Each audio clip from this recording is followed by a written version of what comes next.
Hi, everyone. Just going to do a camera check. Okay. How's everybody doing today?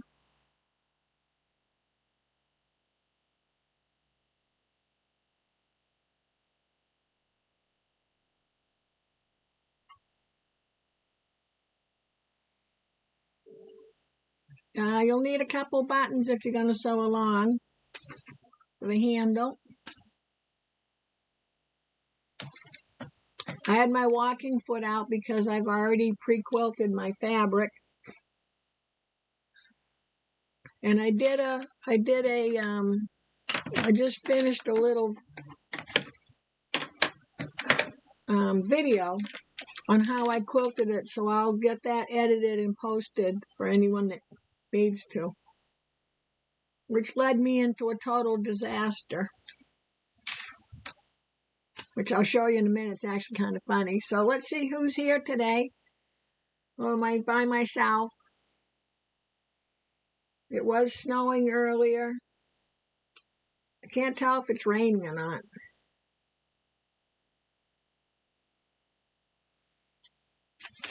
Did you download your little circle template? If you didn't and you're going to stitch later, the link for the templates, I did a regular page link. So the link for all the templates is will be in the description below.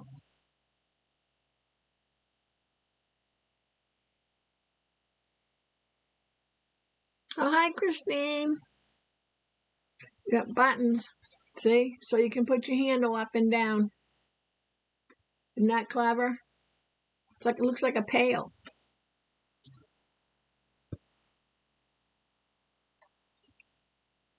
I'm going to make a buttonhole, Christine.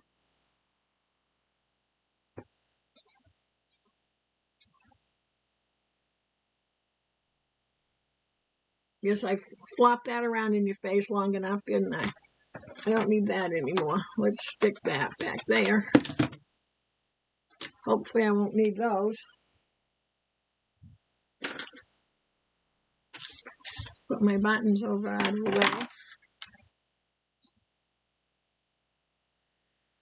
way. Okay, so me and you, Christine. What time is it? Oh, it's 1:01. Okay, so before you cut out your circle and before you cut out your rectangle for the busket part itself, you want to cut it a little bigger, do your quilting,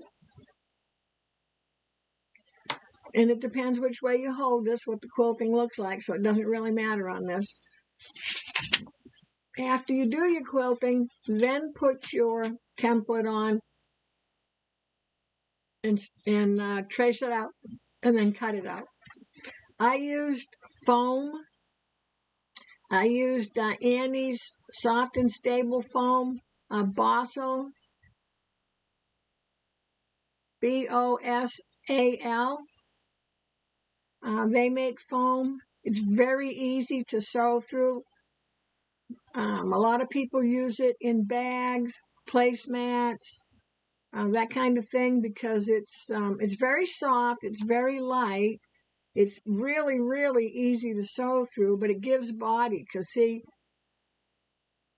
that busket's going to stay up there nicely. And also I put it in the handle, so it gives the handle a little extra cushion. Christine, you didn't mention buttons. I didn't list buttons. Maybe not, but you can do buttons or not do buttons. It's up to you.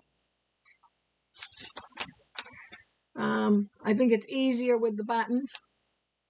It's the very last thing you do, Christine. Okay, so you'll want to quilt, then cut out your template. Okay, your outside, now your circle is a 7.5-inch circle, and your fabric and your foam, your outside fabric, your foam, and your lining fabric are all 22.5 inches by, this one's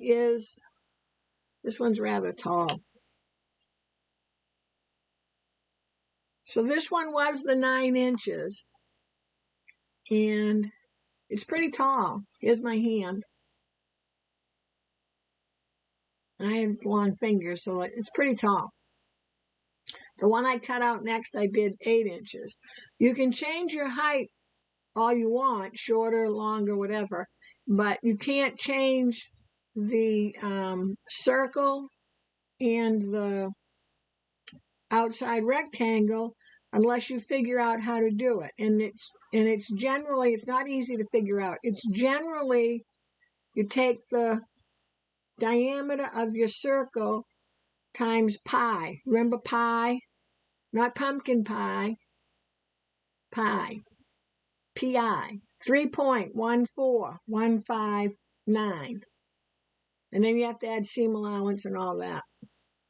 So, and here's a little clue or a trick, is if you figure out your own and you want to make sure it fits, sew your lining together, which we're going to do first, and put that circle onto the lining.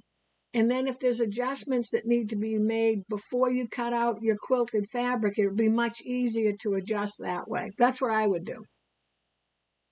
Okay, the handle is one of each fabric. Or you could do the same on both sides if you wanted, but 2 pieces, 3 inches by 20 inches, unless you want it longer. And the foam, or batting if you're going to use batting, the foam for the handle is 1 inch by 20 inches, and we'll cut a little of that off when we get there. 1/4 inch seam allowance. So see, I wrote everything there, so I'd have it. That's generally when I have a template, I write all over it. And yes, I know I need to do some instructions. So busy making the next project that I don't get time to do instructions. Okay, so I have to tell you this because it's funny and sad at the same time. So I had this fabric for the next outside one, and I didn't have enough to do the bottom, so I had some pink, so I was okay with that. That was fine. I was good with that. And so I did a video quilting this, and then and quilting this. And I had my everything else cut out, except I had forgotten to do my inside circle. So I reached over to my ironing department behind me, and I thought, oh, I've got extra. This is my lining. I've got some extra lining fabric. I'll make sure I cut the circle from that.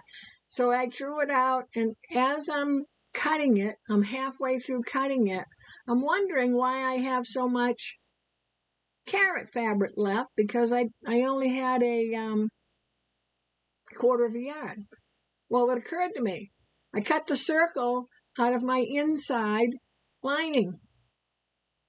So now I've got this lining, which really, they aren't pretty together, but this will be down the bottom of the bucket. But this happened like 15 minutes ago, and I couldn't scurry around for more fabric. So this busket is going to be really scrappy, because it's got here's the outside bottom, inside bottom, inside strap. Because see, I had my strap all cut and everything.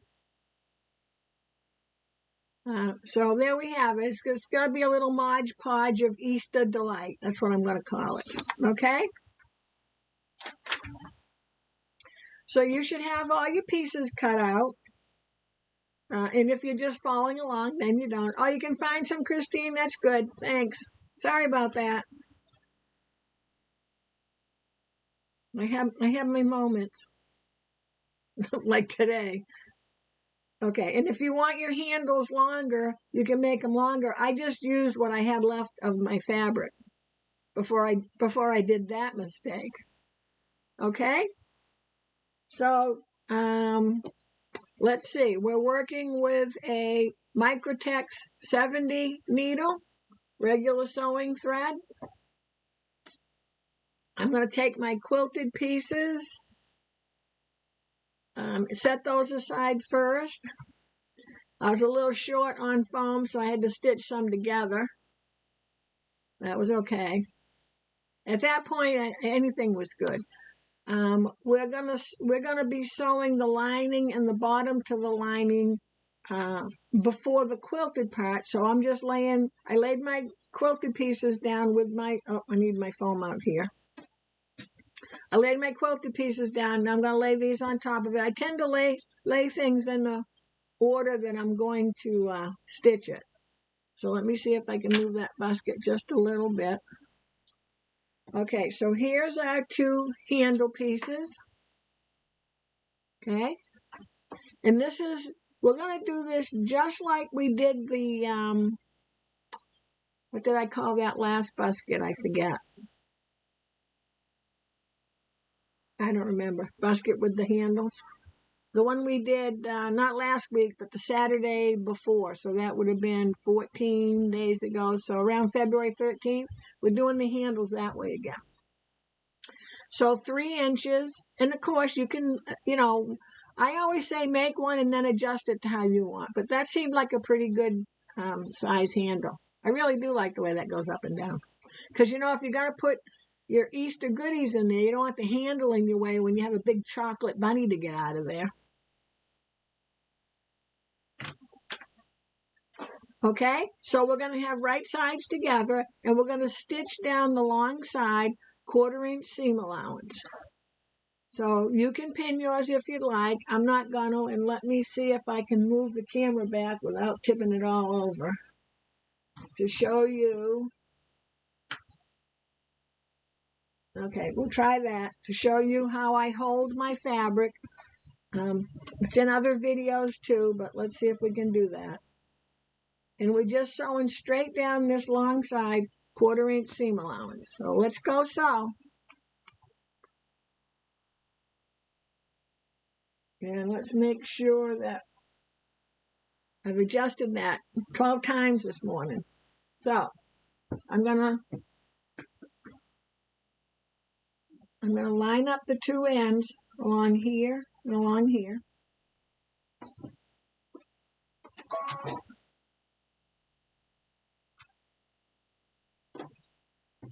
And I'm going to get my 1/4 inch seam allowance. So you might use the 1/4 inch foot with the guide.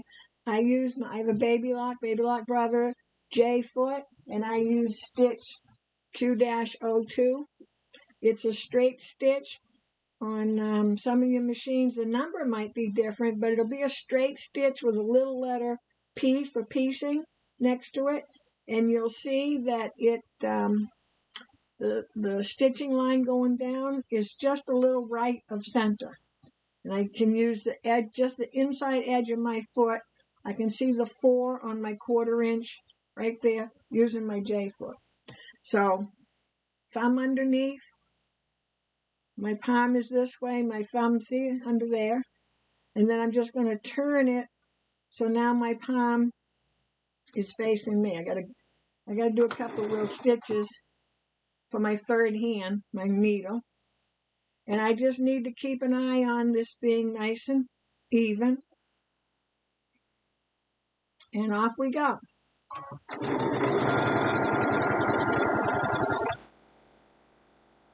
I'll stop, move my hand back. I can see my second fabric underneath. I'm looking right here where I can see that little number 4 on my bobbin plate cover. Stop, move my hand back a little more.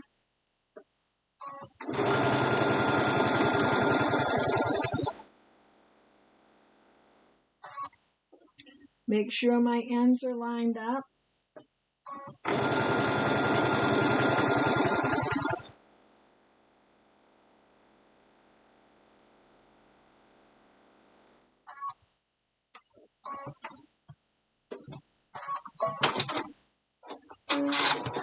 Okay, back to the work table.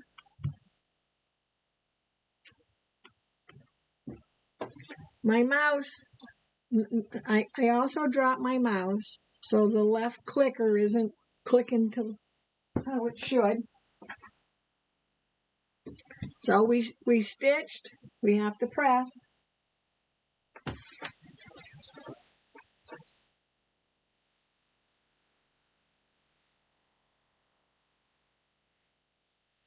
I had another little iron in my inventory, a new one, because my other one was so hot I was wondering if it was getting ready to spark out on me. So we'll see.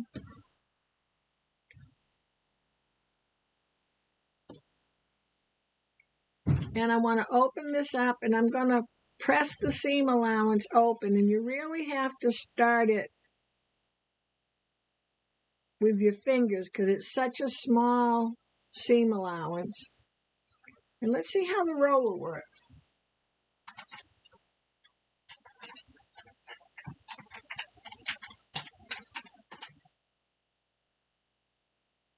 Oh, so if we're going to use the roller, we got to take the pressing mat out. I'll just put it in my lap.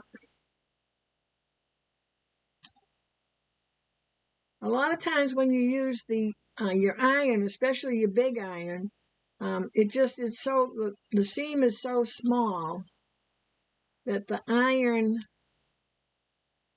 just doesn't want to open it up, like going along with I call it like with the nose of your iron.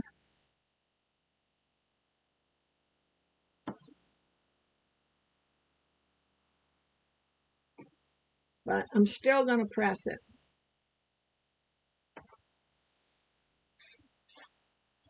Oh, I almost put it back again.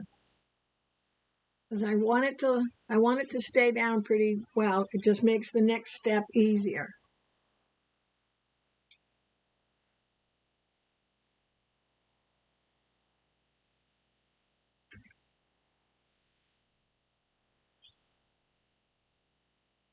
Okay, and I just want to make sure that I don't have any creases. Oh, it's nice and flat.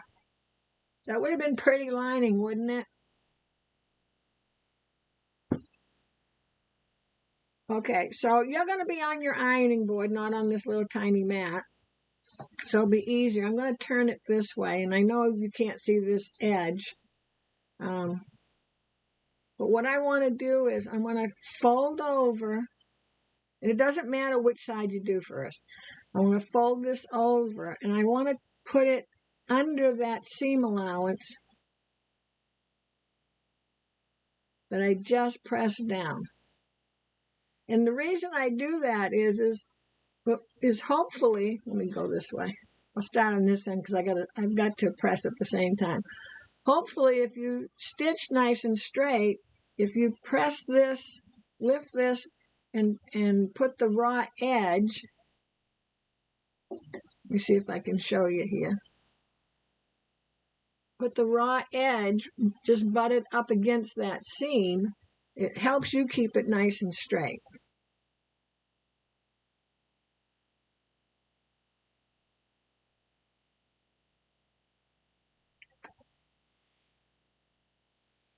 And we just want to do one side at a time. And again, you'll probably be on your ironing board, but maybe, if you have a small ironing station like I'm using here, we get it done one way or another. Give it a little steam. This little iron has steam. Oh, look, did you see the steam come out? That's pretty exciting. I know it doesn't take much to get me excited about something.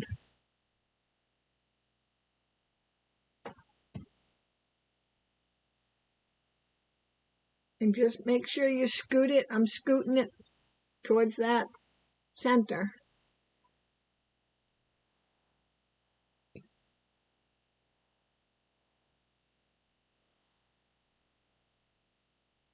Then we're just going to turn it around and do the other side. And it's going under its own seam allowance. I was a little skimpy there on my 1/4 inch.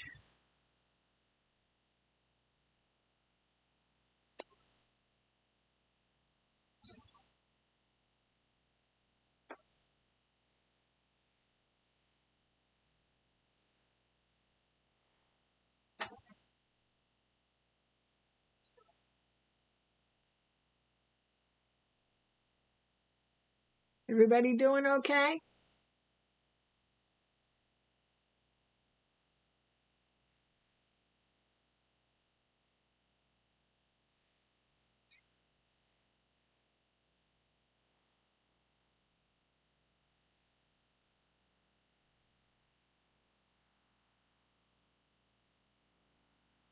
And be careful when you get to the end. You really got to push them in because they're little rascals. They want to stay further out.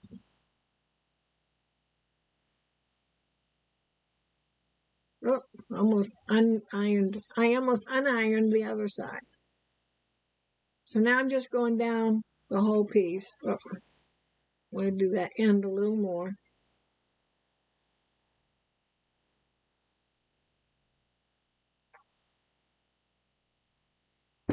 Okay, we good so far? So if I lift my seam allowance, there's the edge of my fabric. If I lift this seam allowance, there's that raw edge. Okay? So our folded edges on the outside. Now everything is nice and neat and clean. So you have to determine what size handle you want at some point if you want to change your handle, because we're gonna fold this over about a half an inch. See me here, and press that because we want a nice clean edge at the bottom here. So once you fold this over, you can't be cutting it up. You have to fold it again. So remember, if you change your handle size, just remember that hi Cammie, just remember that you're going to fold under a half inch on each end. And it probably won't stay closed, but we're going to take it over and give it a stitch. So we're doing the same thing on the other end.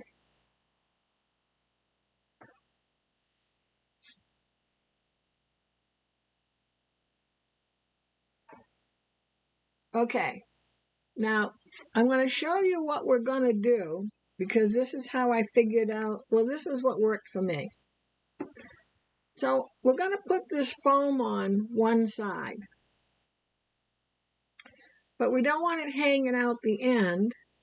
So what I did is when I stitched across here, I stitched close to the edge so that there was still a little bit of fabric there to put the end of my foam in. Does that make sense? So I'll stitch mine. So I'm going to stitch both ends. You can stitch with me if you like, but I'll show you. I think it'll make more sense when I stitch it. I could stitch the foam in, but I don't want the foam in this end. I just want the fabric. So let's go sew this.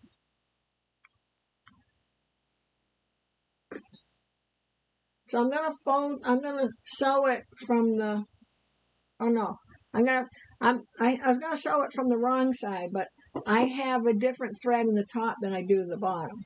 So it's a decorative thread. So I need to sew it right way up. But I want to sew close to this edge. So I'm going to put my stitch back on regular in the center, only because that's where my eyeball wants to go when it's doing this kind of thing. I don't have to really worry about locking the stitch, but you can if you want to. I would just lock it in place.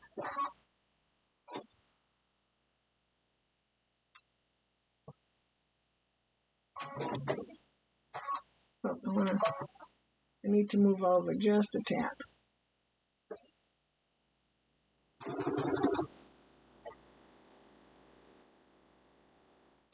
And again, if I want to lock it, I can.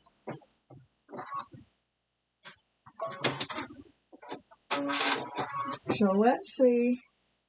Oh, there we go. You see? See how close to the edge I got? You see how I have this left over that I can just tuck my foam under there.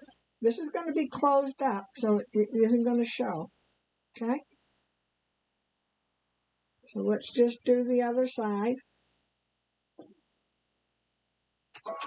Pardon my hand for 1 second.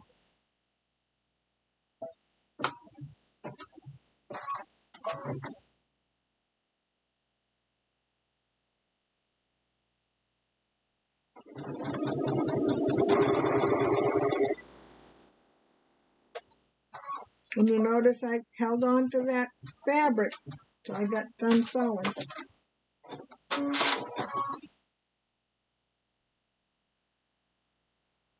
You can probably see it better on this side. There we go. I was trying to get into the focus place. There we go. Okay?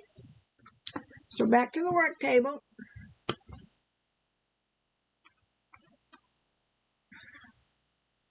So now your foam, if you let me get this out of the way. If you followed my cutting instructions, you have more handle than you need. So I'm going to just put it on this left side. And see how I'm just tucking it there? And I want to be away from this edge, because what we're going to do is we're going to fold this over so that the foam isn't showing on the edge. So I don't know how close, you'll have to see how close you can get. See the blue right there? I'm just a tad away from the seam allowance. And I'm going to fold this over. Trying to do this so you can see. And if I have any little fabric edges from the fold sticking out, I can give it a little clip.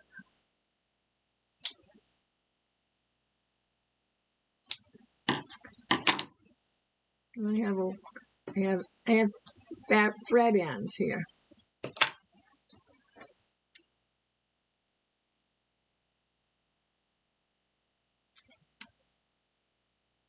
And I'm going to use my clips.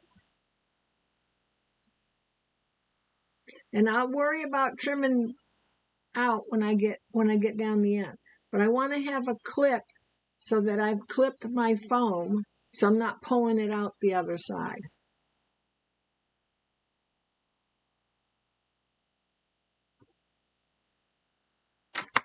Oh, throwing my buttons around. Okay, I'm trying to do the, let me change how I'm sitting. There we go. So I just want to tuck my foam strip in.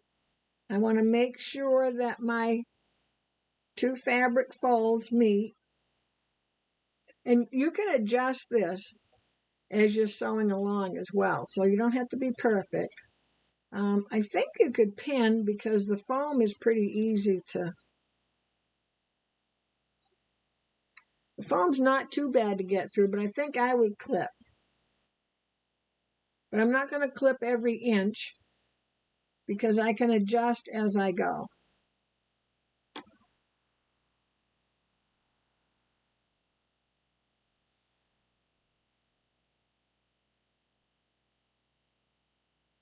And I'm clipping right onto the foam too.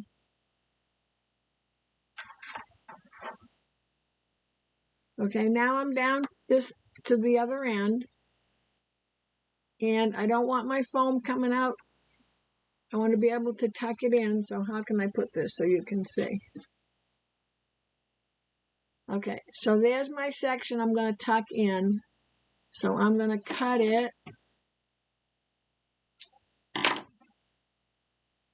What is that? About a 1/4 inch from the edge of the fabric. You know, it's always better to just take a little, than to cut too much off the first part. And all I did was I just clipped the edge of the fabric that was folded down because it seems to stick out more.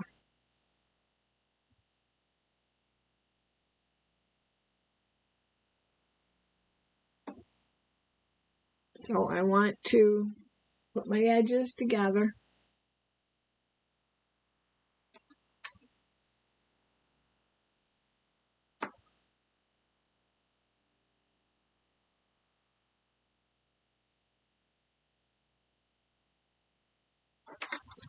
Okay? So I always say to myself,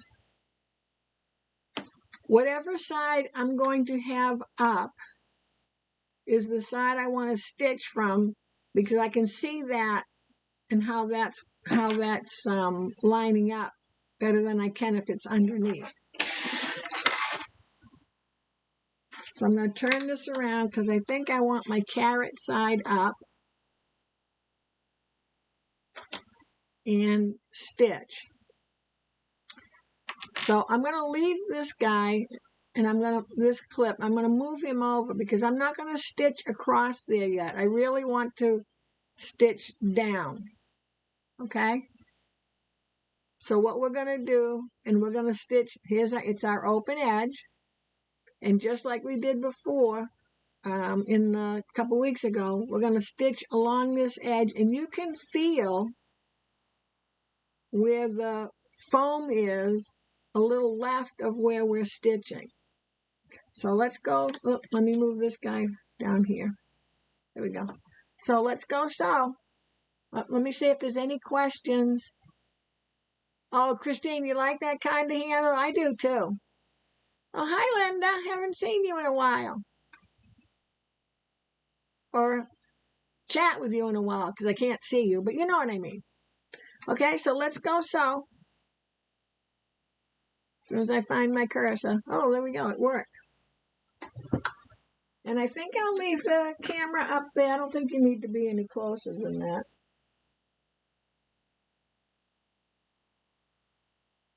I'm trying to... There we go. I was trying to adjust my screen and my camera.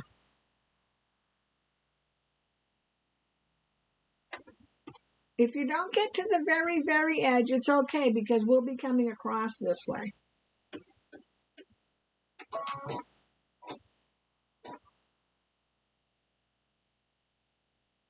Okay, and I'm going to use my hand wheel and come down to see right where my needle's going to be. I'm going to lock in place. And I'm just going to take my time. I want to keep an eye on making sure that the underneath fold is even with the top fold, or the bottom fabric is even with the top fabric. Just take my time.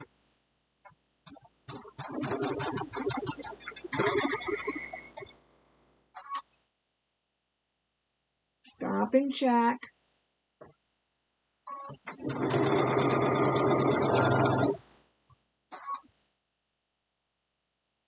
Stop and check.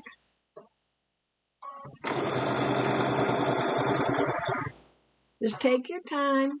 Stop and check. If you need to, push your foam over.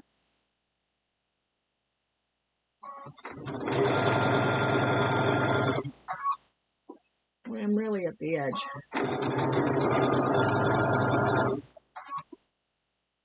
Okay, stop and check.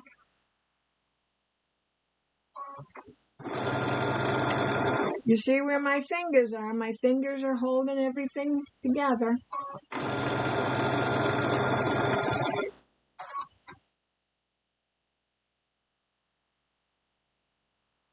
I want to make sure I line up at the end, and if I need to, just pull my whole piece a little bit to make sure this lays flat.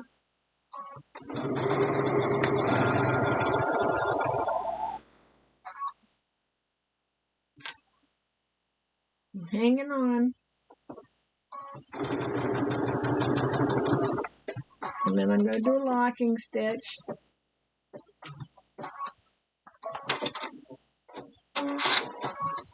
Okay, so I just want to go back and check and make sure I caught the fabric the whole way. And I can take the other clip off because it's not going anywhere now. Now I want to come down the other side to match the first side, and I'm not going to worry about coming across here yet.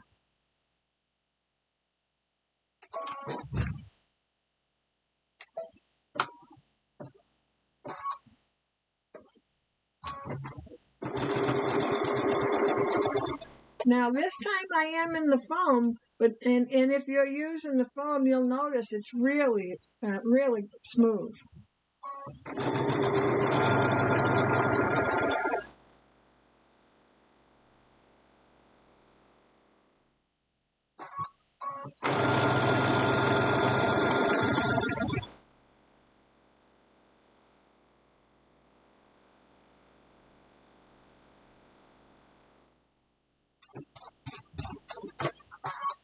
Lock my stitch at the end.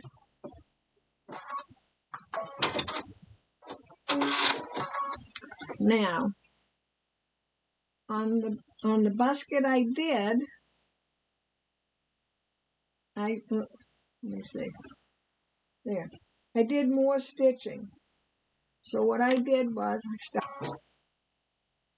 me see, so I'm deciding where to stitch. So I put my foot down with the edge, and I want to see how much I have left. If I go over to that edge, okay, so what I want to do is I want to have my foot at the edge of my stitching, not the edge of the handle. Just something to go by. And I want to make sure I lock my stitch.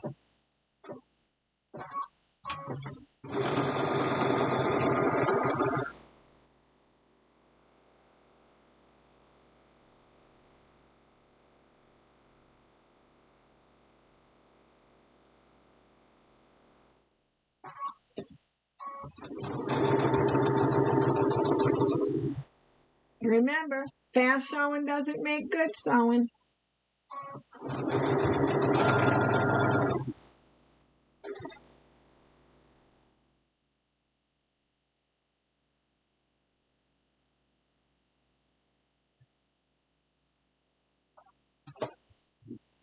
And I'm going to lock it.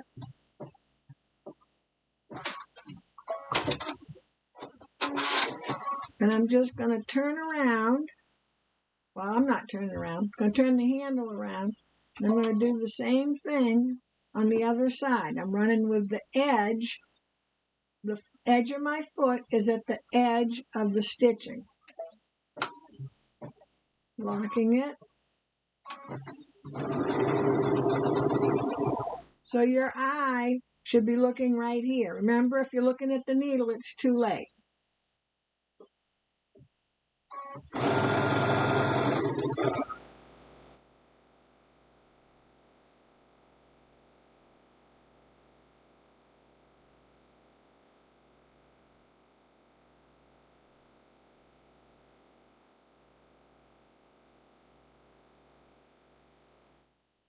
Oh, see, I let go and it went a little crooked. And lock the stitch. Okay, so back to the work table. Oh, hi, Rhonda. Hi, Sewing Nancy. Okay, so that's how it came out. Now, if you wanted to run one more down the middle, go ahead. I don't because I'm not sure. Hold on. I think you could, if you position your foot, depends on your foot. If you position your foot between these two stitches, two rows of stitches, you should be right down the middle. But I know when to stop. Well, sometimes I do. Today I know when to stop. It looks good. And even though I was picking this side, they're both looking pretty good. And we just want to trim off all these little excess threads. And it's always a good idea to trim it as you go, because when you're sewing again, like when we do the buttonhole, yes, Rhonda, we're going to do a buttonhole. Well, I'm going to do a buttonhole. You guys could tell me you did a buttonhole and then you really didn't do it.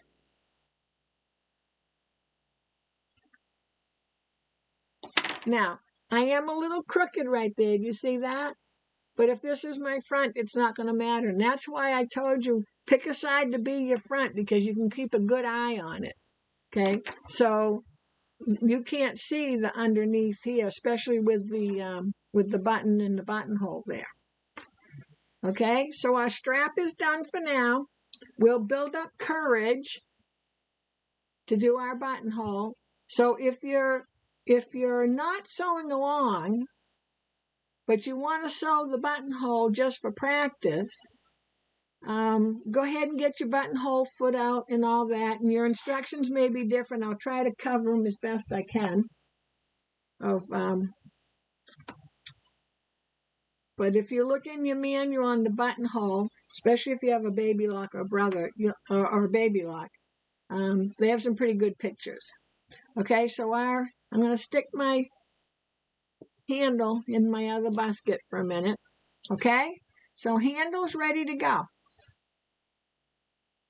And remember, you can use this handle on whatever you want to use it on, the way we did that. It's nice and padded. If you haven't ever used the foam, Bosso foam or Annie's, Annie that makes all the bags and stuff, not Annie's catalog, not the not the knitting and crochet lady, but Patterns by Annie, that's her name.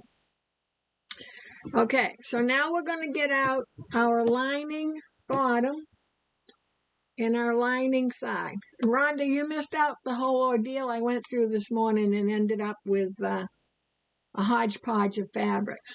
But I will be posting a little quilting video after I edit it. At least I'll have that out of it. And I've got a little folded edge. I'm just going to iron it.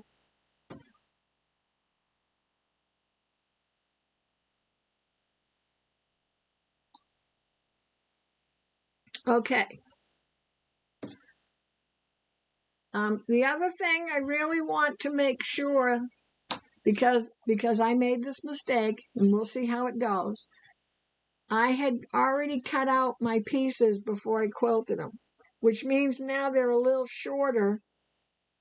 They're a little shorter than they originally were. So I may have to adjust this bottom, but I'll know better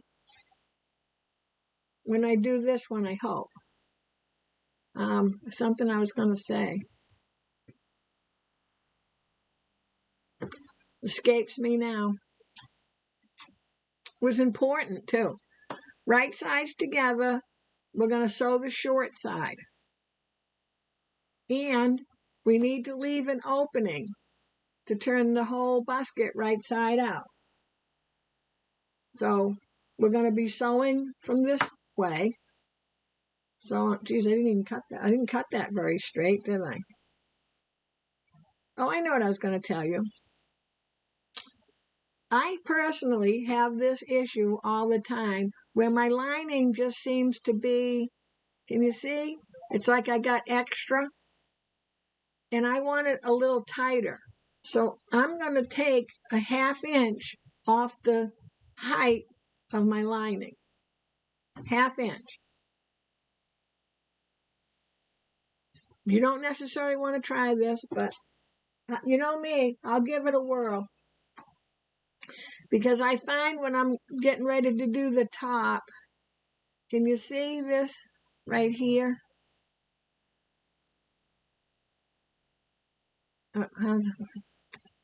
I just have a little extra. I have a little extra fabric. And I find I do that a lot with every lining. I'd always like my lining just a tad smaller. So I'm going to go a whole 1/2 inch. So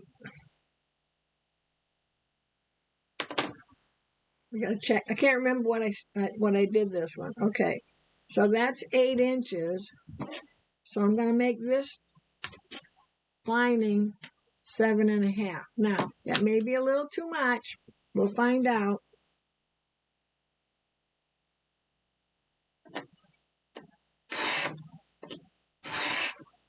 Oh. I think it's time. I swear I just put a new blade on that.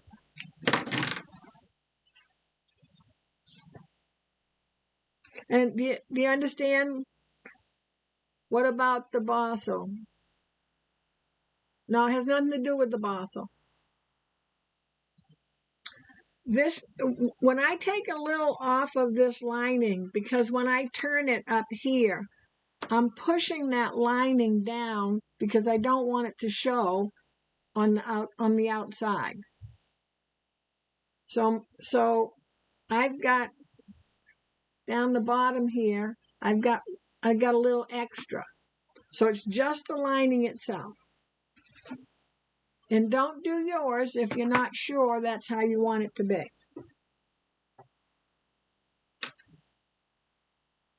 Not everybody has the same sewing issues, but I always seem to have more lining than I need. So, right sides together, we're going to sew the short sides. So, I'm going to put, remember when I'm sewing, if I see a double pin, that means I've got to stop. And I'm going to put a double pin here. And I can already hear Christine saying, why do you need 2 double pins? You said just to put 1. Well, because I'm going to sew to here and stop. And then I'm going to sew to here and go, right? So I'm sewing this way. But what if I get to my machine and I do this? Now I got a stopper at both parts. How's that? Is that a good answer, Christine? So 1/4 inch seam allowance. Let's get this sewn. Right sides together. Short side. We're on the short side.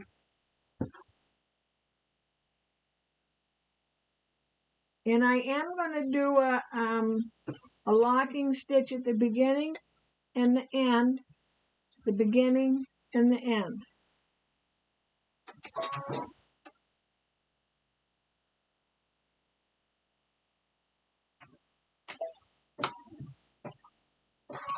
So at the beginning, I just did a lock in place. Oh, sorry, I hit the wrong pedal. I hit the pedal. I hit the pedal to cut my thread.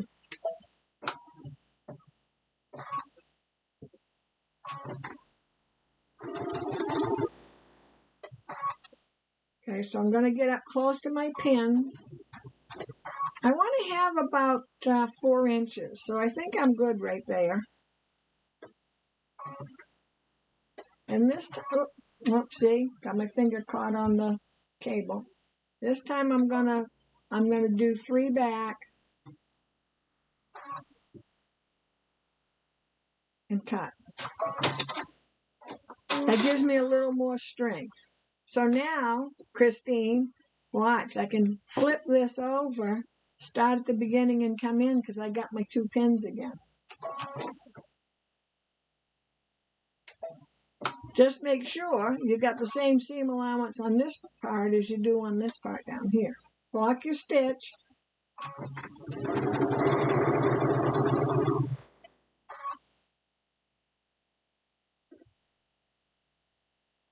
Take your pins out.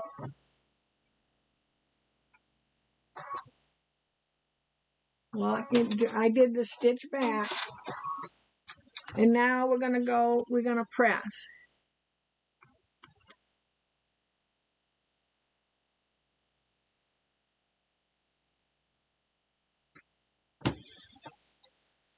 Because what I want to make sure that I do is I want to fold back the seam allowance.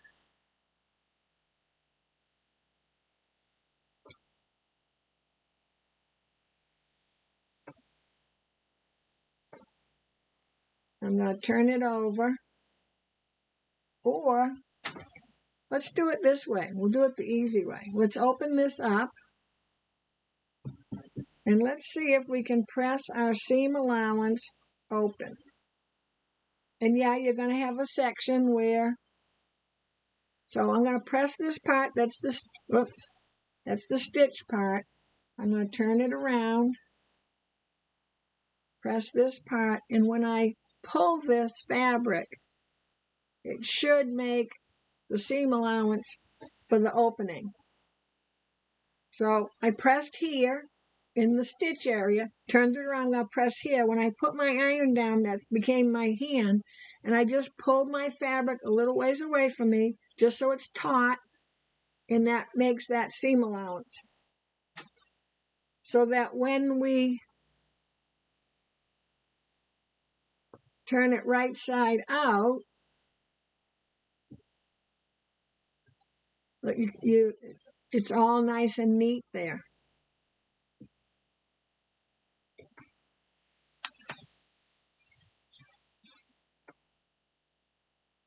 You good? Okay, now comes the scary part. Anybody have any questions? And I think I answered Christine. That's the same. You wanted to know if you were going to trim your bosso or boso. I'm not sure how you pronounce it.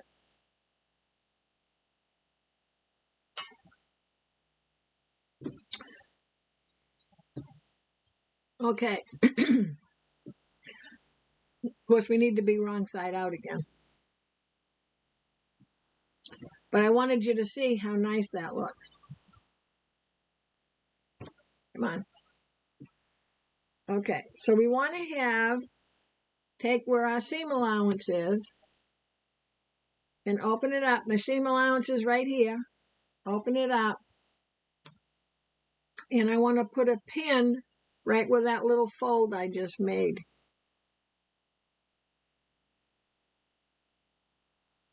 Okay? Then I want to open it in the opposite way. And I'm going to line my seam and my pin up.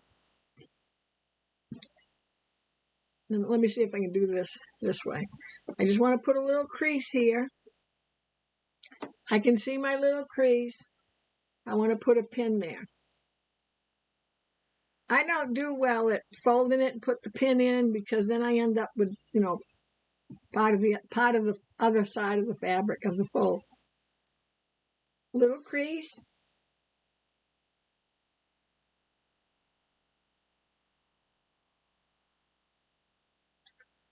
Open it up. Put the pin in. Okay? Now we're going to do the same with our circle.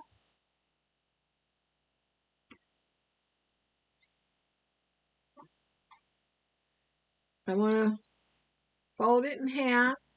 I'm going to make a little crease here. Don't be yanking on these edges because you're on the bias, you're on a curve. So I'm just making a little crease, little crease. Put a pin in where the crease is.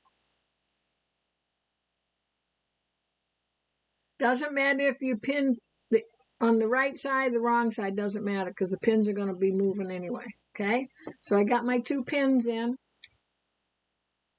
This guy's kind of flopping around, isn't he?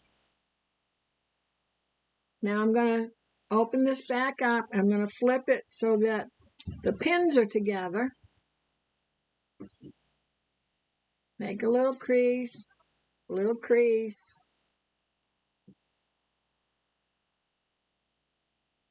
Oh, Christine was asking about the Bosso or the Annie's, hold on, Annie's soft and stable.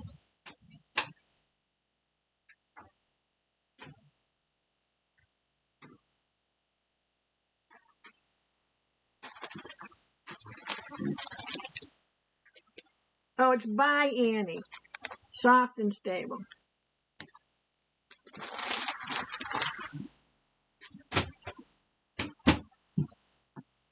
Pretty good how I had that. Now, if you'd like to know what that is, so yes, it's going to make it firmer. It's going to make it much firmer than your batting, much firmer than your Decker Bond, but it's still soft, very soft.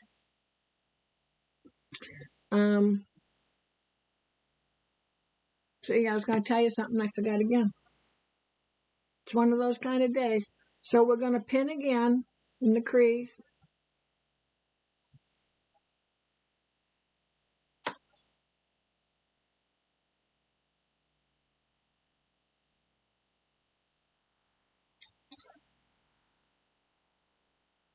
Okay?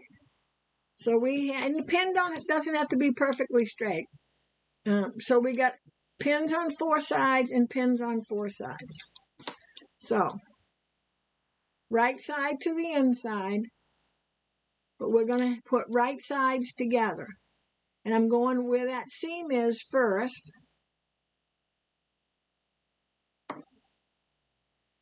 And I'm going to line that up. And I'm going to take the pin out and put the pin back in again. And if you try to keep your pins up near this top instead of way in, it'll work out much better for you. Then I'm just going to go to the opposite side without stabbing myself, which I just did. And I'm going to line up these 2 pins. I only need one of them. I'm pinching my fabric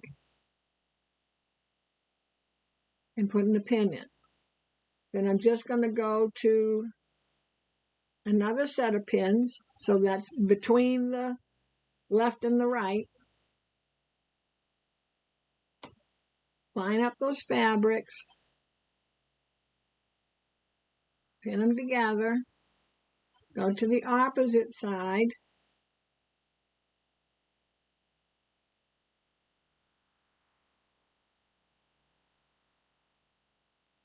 Line up my pins. Okay, so right sides together. So you're looking out here at the wrong side and the wrong side. And we've got our 4 pins in. Now we're going to go between the pins and pin. And don't stretch it. What's the best way I can see? I lay mine down. Let's see if I can show you. I kind of lay mine down and I pull this back.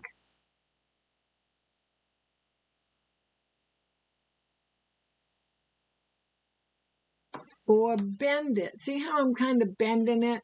Because I'm trying to create the curve of the circle. So let me get, so see how I'm not all buckled, I'm nice and flat. It does take a little finger dexterity.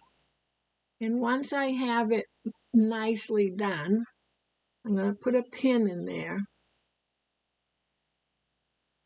And I'm trying to hold it in a way that makes sense to you. You're going to see that buckling through here because we're working in a circle and this is straight. But all we care about is, see how nice and straight that is? Now, if you want to stick another pin there, you can. See how nice and straight and flat that is? And I'm looking here because I want to make sure the fabrics line up. So now I'm going to go to the next section between the 2 bigger pins. And I'm kind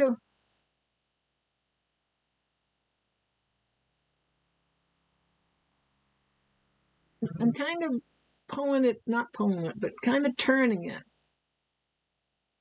And I want to make sure. So if I'm working my fingers along the fabric, and they should line up.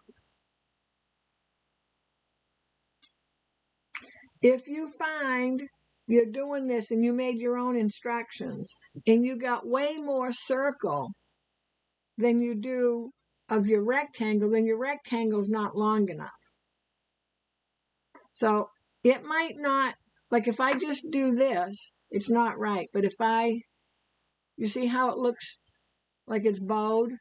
But if I just bring these two edges together, you see how nice and flat they are?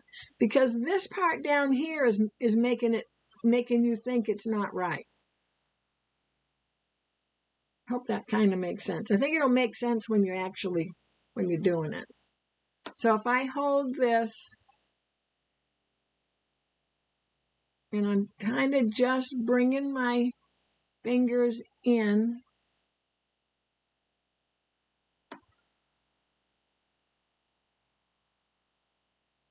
sometimes too many pins will be more harmful.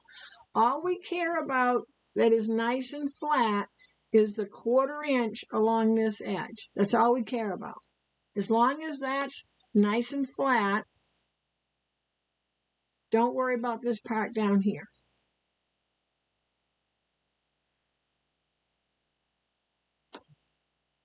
So if I match the side, see how I'm working my hands, my fingers coming in, and as I come in, do you see how that stays nice and flat? It's kind of trickery, tomfoolery, trickery. Okay? So if I'm going along here and sewing, you see how it's laying flat? You see how the next section will be laying flat? I don't care what's happening in here. I just care about along here. We don't want to have any tucks. Okay?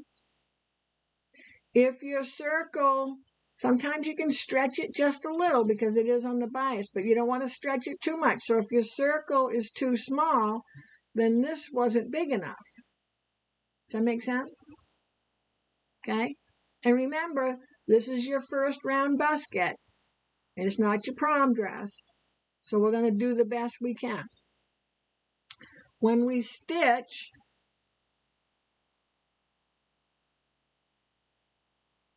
let me get this so when we stitch, the only thing we're concerning ourselves with is this is the foot, my foot.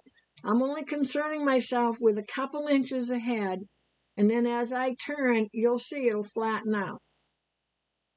Hopefully. It should. Okay, so let's go sew. Cross your fingers. I need a sip of my tea before I start. Anybody have any questions on the pinning?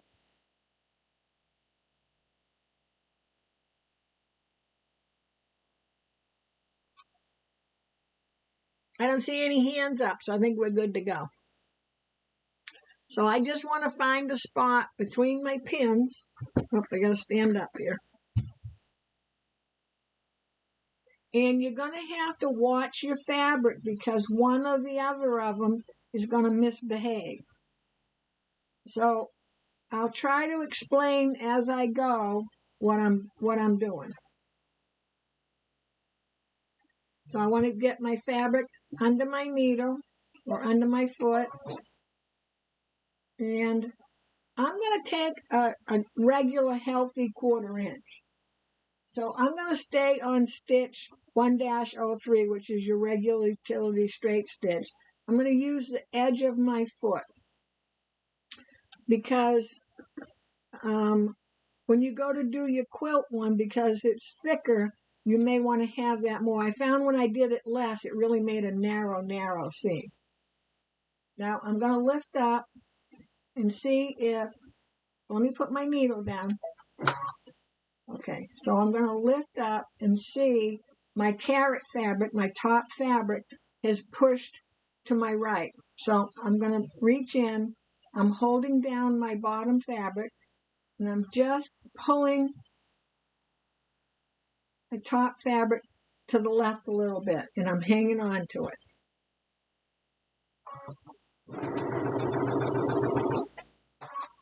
Okay. I'm going to move the busket here. Busket's behind me in case I'm looking for it later.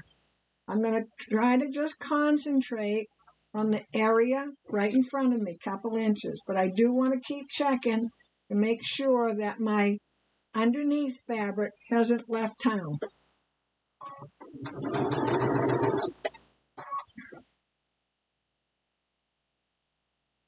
I shouldn't be stretching because I've got equal distance between everyone.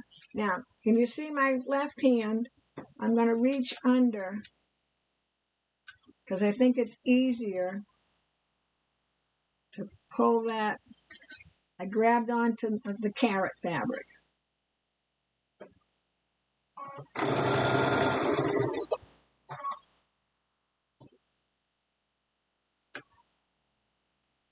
I can't, yeah, there we go.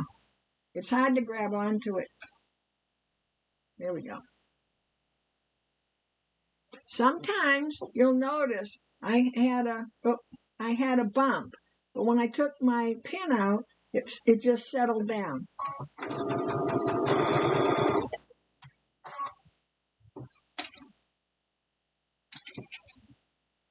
But my circle fabric keeps wanting to not hang out with the other guy.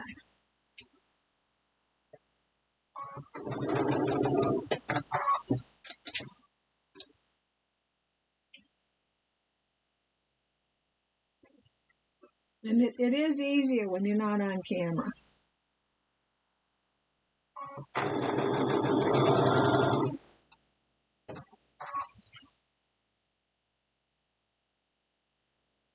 So see how I'm all, can you see I'm all bunchy? When I take that pin out and I'm holding both of them taut, both fabrics taut, it just lays out. Except Mr. Carrot fabric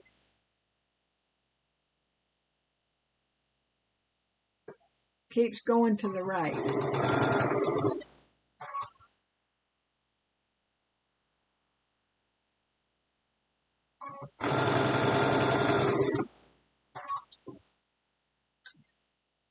But your goal is to just make sure that this whole section right here is just nice and flat. Don't worry about what's coming around the bend.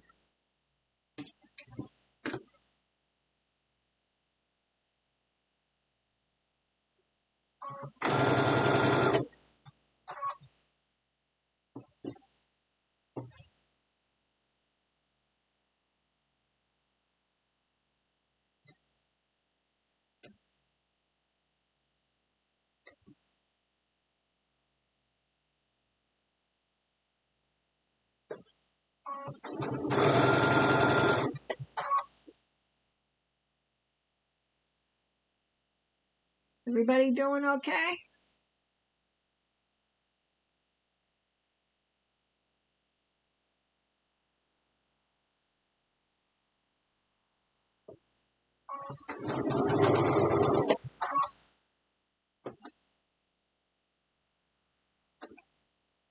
Trying to do it so my hand's not in your way.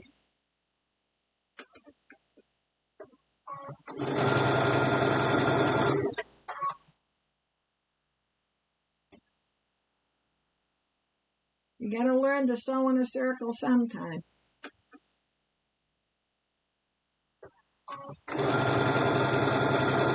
You know, it's an Easter basket. It's going to be full of candy. Nobody's going to be looking at your sewing. Unless you put in, you know, some junky kind of candy.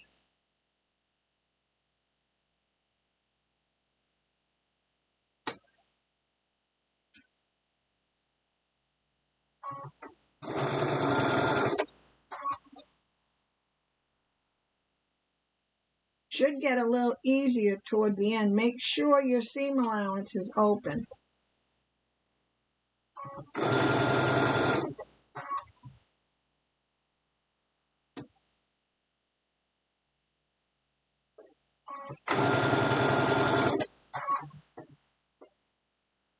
And you see all that wrinkliness that I had that looked like it was going to bunch up. Here's the end, and look how nice and flat it is.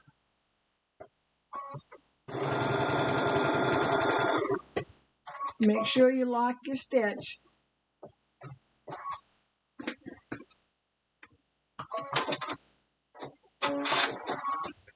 Okay, back to the work table. Oh, Cammy, yours turned out good. Wasn't so bad if you take it a little bit at a time. Okay, so we don't have to.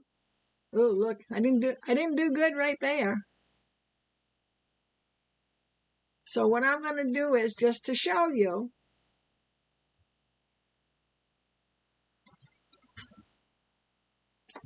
I'm going to open it up. You see how I'm barely on the fabric, and you got to be careful because, you know, the best place to get novelty fabric as a rule is Joann's, which isn't the best fabric. So it might shred a lot. So if I stayed, let's see if it'll. So my stitch is right there. That's too close to this edge. It could ravel. So I'm going to reach in with my seam ripper, and I'm so close to the edge of the fabric, I got to be careful. And I'm just going back to where it's good. I'm going to stick a pin there because I probably won't be able to see where it is. And then I'm just going to go the other direction. And I've got to be extra careful because I'm being so close to that edge of that fabric, I don't want to shred my fabric.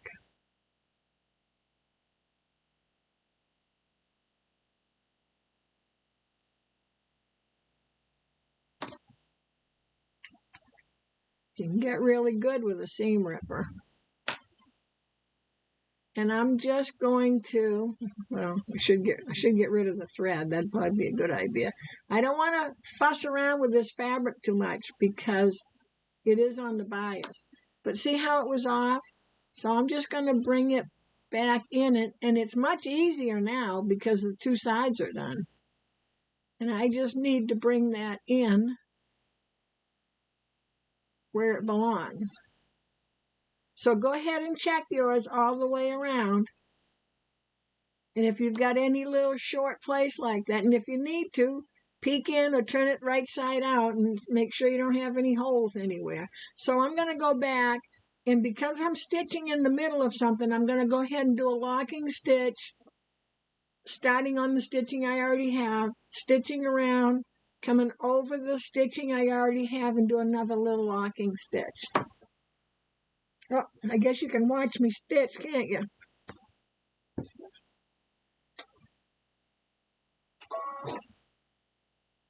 So I'm going to bring my needle down. There we go. And I want to do a locking stitch. And I can see that pesky, I was going to say corn fabric, but it's carrot fabric, wants to run away.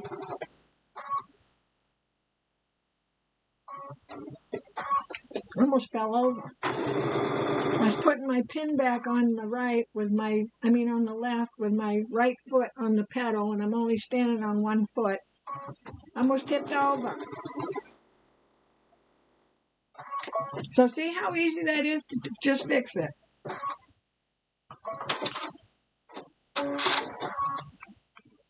Okay? Yes, I know. I have to put it away. So now let's give it a little press. If you have your little hem, and I haven't been able to find that same little hem that Jane was talking about, but I'll keep looking for you. But we only need to press right along here. We don't need to be pressing all these wrinkles in.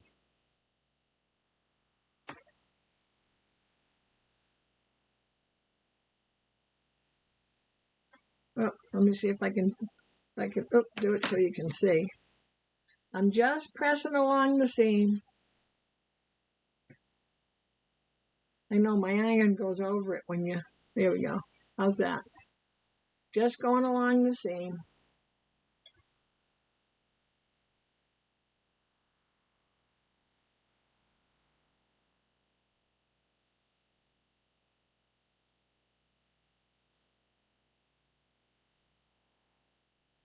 And I just pressed it. I just did what I told you not to do. Pressed a little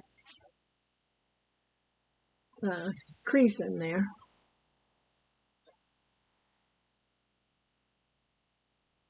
Okay? We good? I've lost my handle now.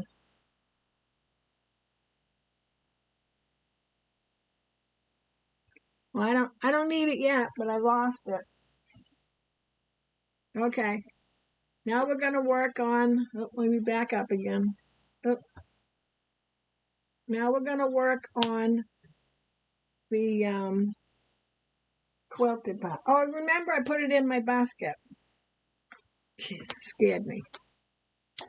So this time, right sides together, stitch, and let's clip it.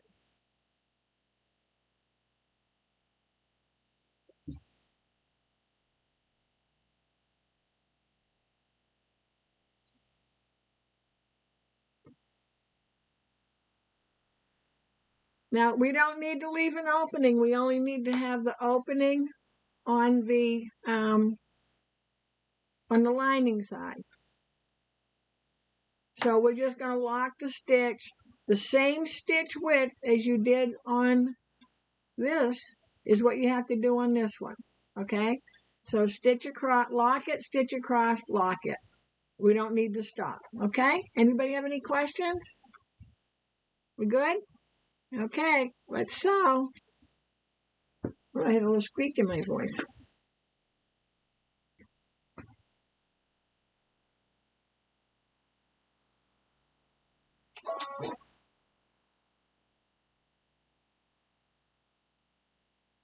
So I'm going to lock in place.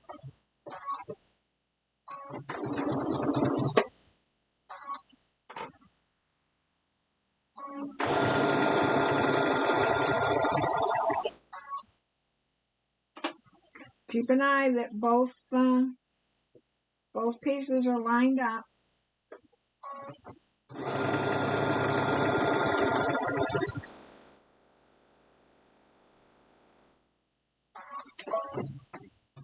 Lock it. You can go 3 forward, 3 back if you want, or lock in place.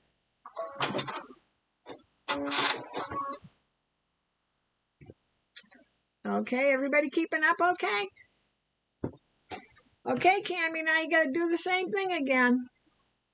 All right, this is, I don't really have enough to worry about pressing it, whether I press it down or not, because of the foam in it. And I didn't really see much difference not having the foam in it.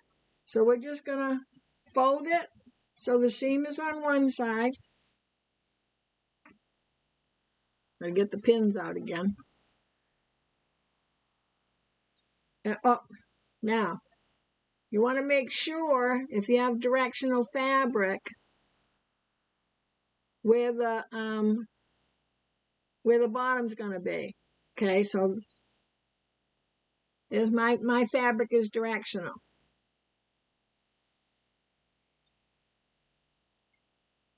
So I'm just going to give it a little crease, put a pin in. We already have the seam allowance down here. Open it up. So now the pin and the seam allowance are even.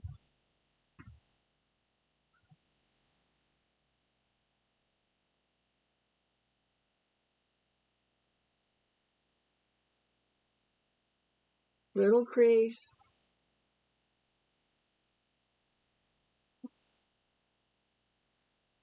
Seam allowance in that first pin.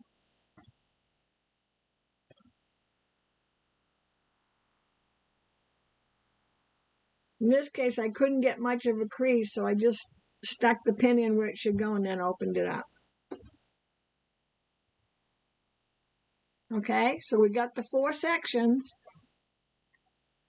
Now let's do the same with this. Okay? Same as we did before.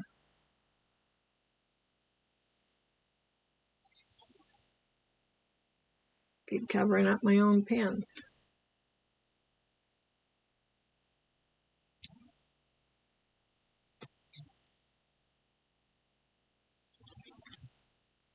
So because I can't really crease it as much, what I did is I just pushed my pin down, opened it up, and then just put the pin in.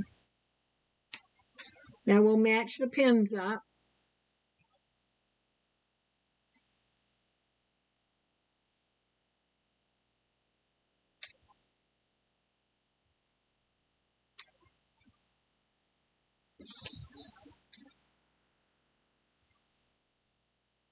How did everybody do with their pinning last time? Was it okay?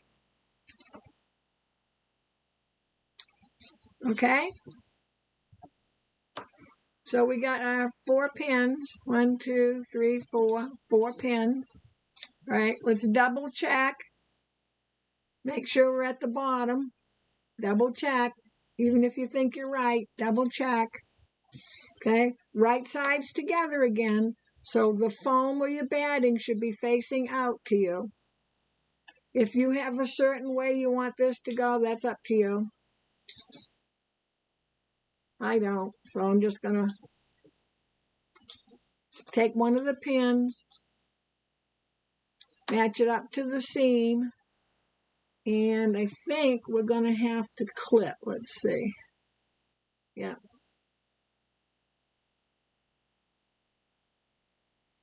And make sure you get your clip right on there. Don't not at the edge. Okay, we're going to go around to the other side. Match up. Now I'm fully expecting to have issues with mine because I cut it after I quilted it. I cut it before I quilted it, sorry. Match the next one up. Christine, terrible round pinning. Just have to take your time, Christine. If you need a lot of pins, use a lot of pins. Whatever helps you the first couple times you do something. Okay, one more.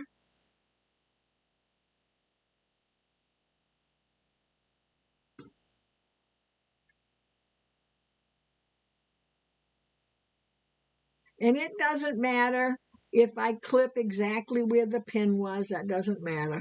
But look, see how it's almost perfectly matching up. That seems to be, with the foam part, seems to be a little less flimsy. That looks pretty good, doesn't it?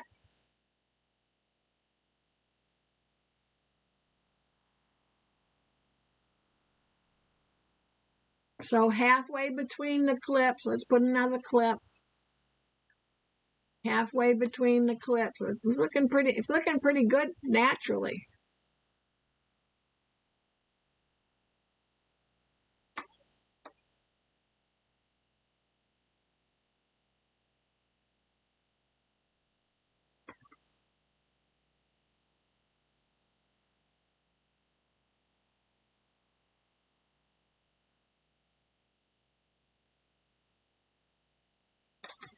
How's that? We're looking pretty good.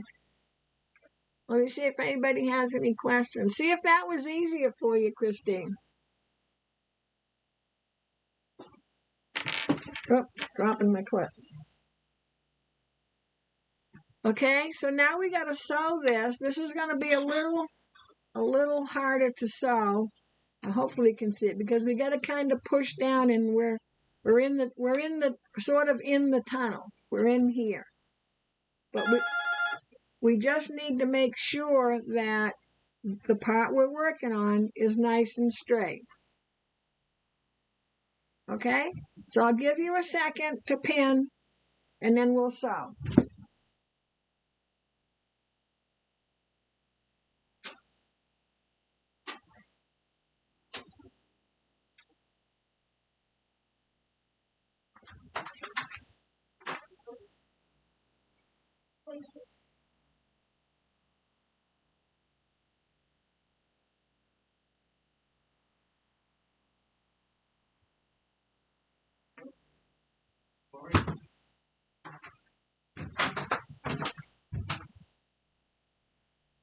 Everybody pinned? Sorry about that. Get another one.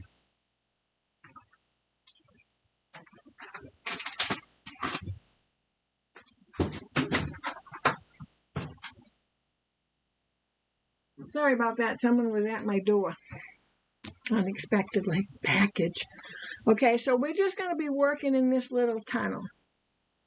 So I didn't see anybody having any issues yet. Okay, let's sew. We're getting near the end.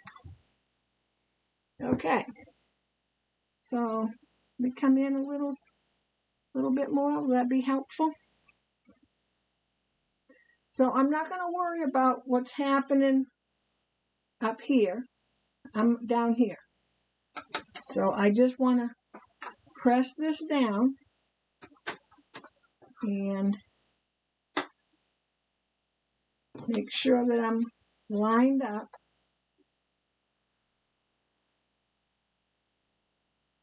And I want to make sure that clip's not under my foot.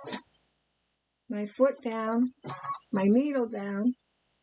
And that's doing the blurriness thing, so let me back us up. Oops.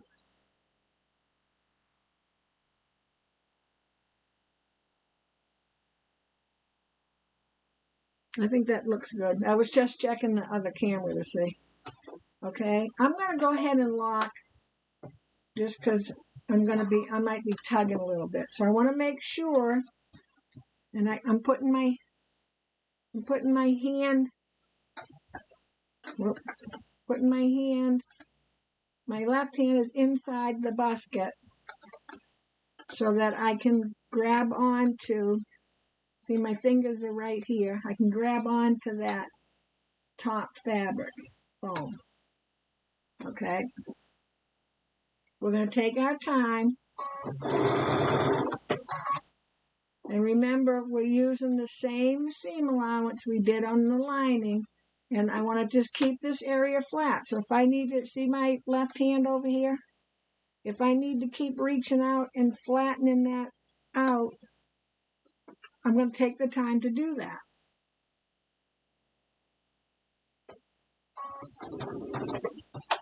When I take this clip off, I'm going to hold my hand right here so that my fabrics don't run away from each other. I'll stop. And see how I got this mess here? That fold, I'm just going to straighten that out. So I'm pushing this out towards me this way. And I reached inside to make sure this is all laying nice and flat.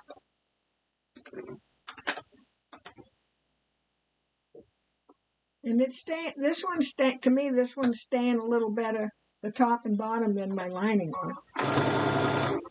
Okay? Just a little ways at a time.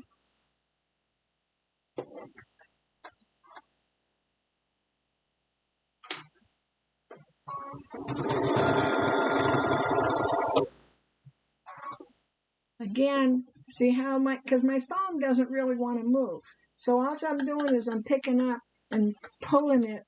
See my left hand over here? I'm pulling it out of the way so that I can make this nice and flat again. And I want to double check that my two fabrics are lining up. Now don't pull so much you break your needle. Okay, see I'm looking here and I can see they're lined up. So I'm going to hold it here and just rearrange all the busket that's out to the left. And I just want to double check, make sure that they're lined up.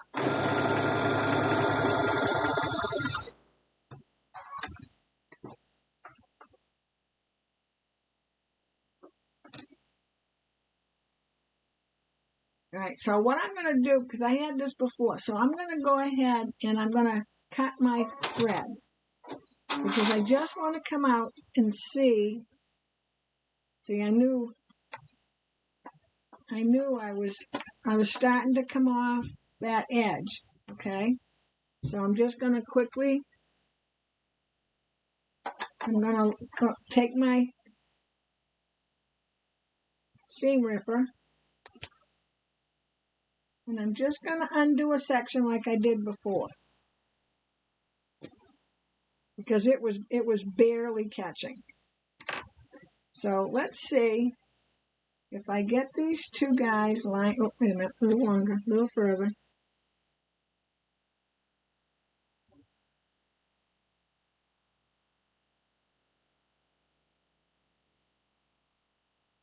And I have to be extra careful. I'm taking out my stitches, but I'm barely on the edge of that foam, so I don't want to shred my fabric. There we go. Okay, so let's see if I come in and pin this way over here. Can you see me okay? Let me back her up a little bit. Oh, that's coming in. Let's back. Well, let's just wait a minute.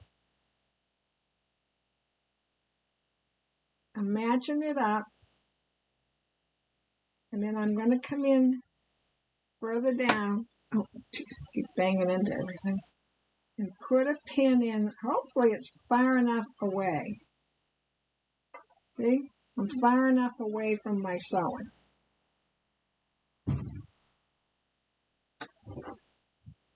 And now, let me see, which way was I? Yeah, was I the same way? I feel like I'm in a different position now. I'm flattening this guy out. I've got to find where my stitching was. There it is. I'm going to do a locking stitch. So I went back a little ways in my good stitching. I want to make sure this pin's out of my way.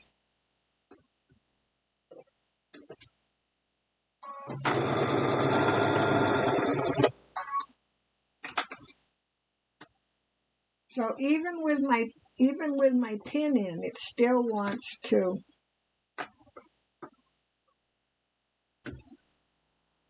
come to the right. I'm just putting my hand inside of my basket.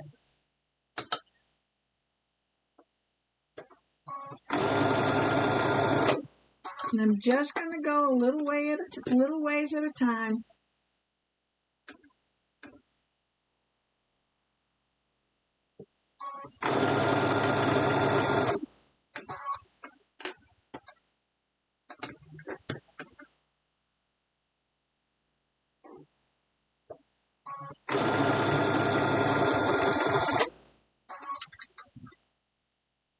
I'm fixing my bucket over on the right.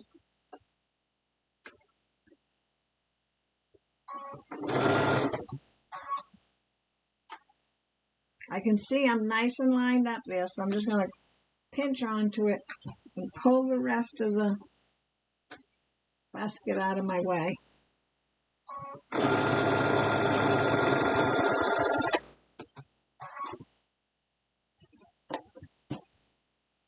And every time I stop, my hand is going over to the left inside the basket to make sure everybody's lining up. Come on, little fella. There we go.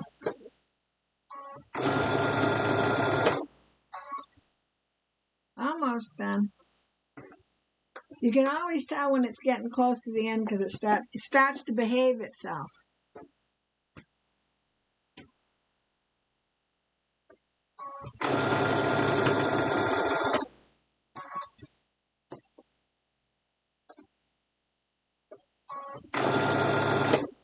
And if you need to go around twice, go around twice. If you have places that, you know, you weren't quite as smooth as you should have been. I'm going to take that pin out that I had in there from before.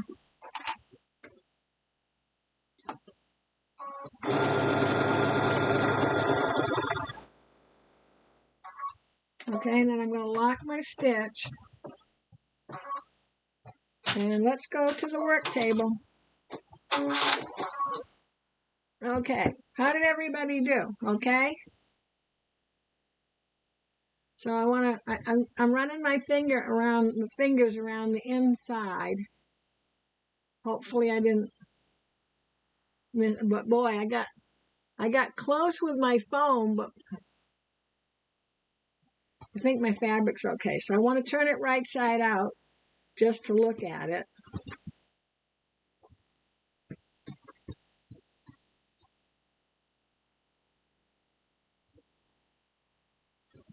All I care about is I'm just got my hands inside and I'm just pushing on that seam a little bit. I just want to make sure that I don't have any places that I didn't catch with fabric. I mean, with this, you know, catching the fabric in the stitching. So I got a little tiny spot right there. So I'm going to reach in so I know right where it is.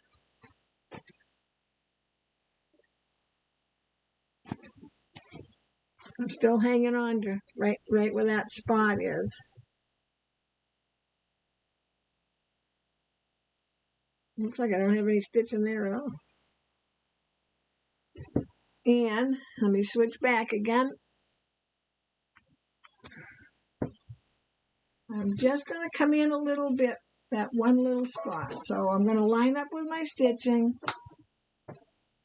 do a locking stitch.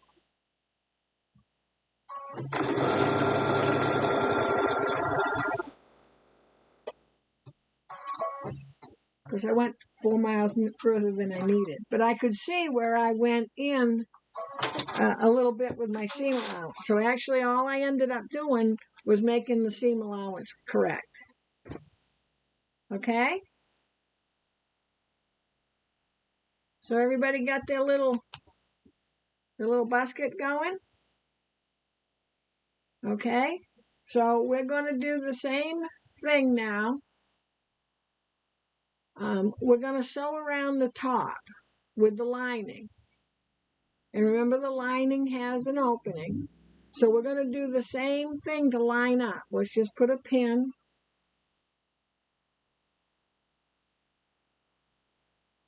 Seam allowance at this end is the opposite end.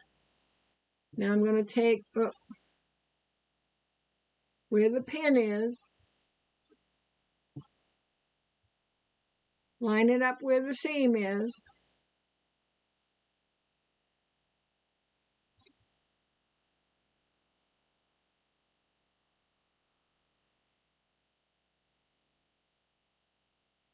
Pin, line it up again.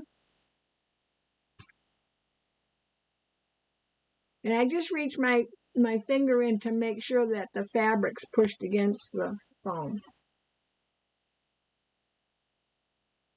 Okay, so I got my 4 pins there.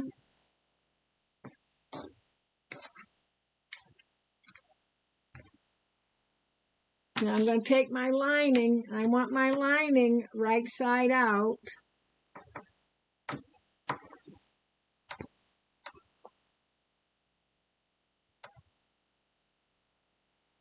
And I think while we've got it right side out, let's just give this a little press where the seam lines up.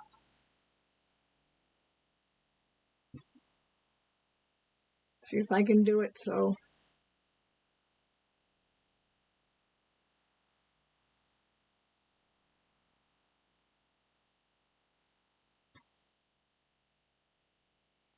I'm trying to do it so you can see. There. So I made a little little house there.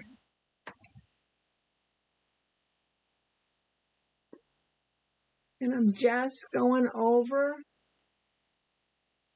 where the seam is.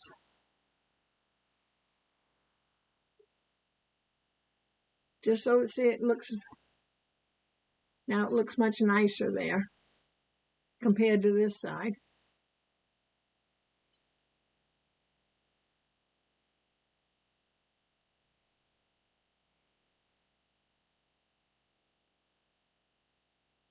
It's hard to think how this should go when, to have you see it. So what I'm doing is I'm just pressing a little bit onto each fabric where the seam is.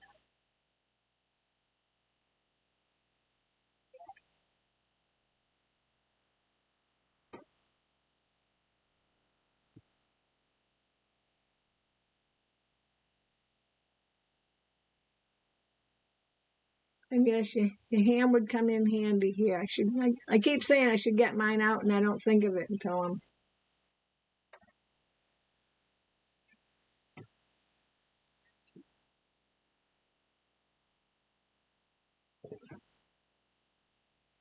Okay, and then if you've done like I've done and you've ironed some wrinkles right into it,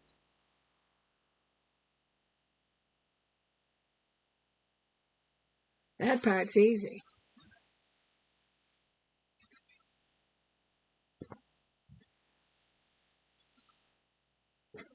Okay, so we want to be right side out. And here's our seam allowance. So we're taking the seam allowance at one end, pulling the fabric to the other, putting the pin in.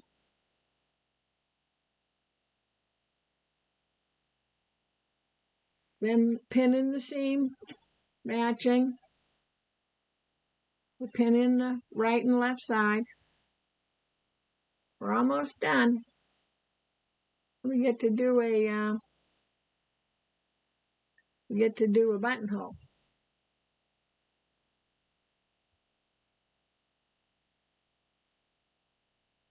I thought about putting the snap, but that's pretty thick. This is pretty thick to go through for a snap.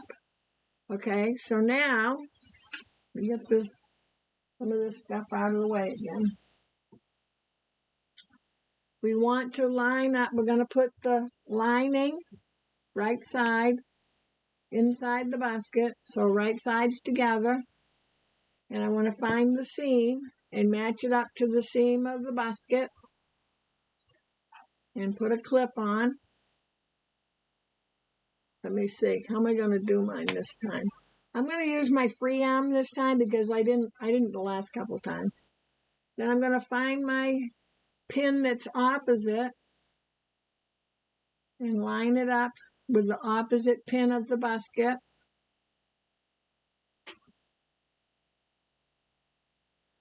Turn it, pin to pin.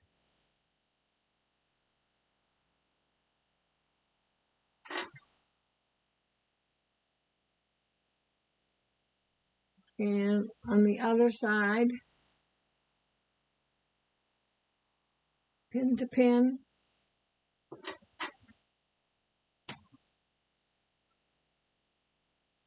And then let's put a clip in between.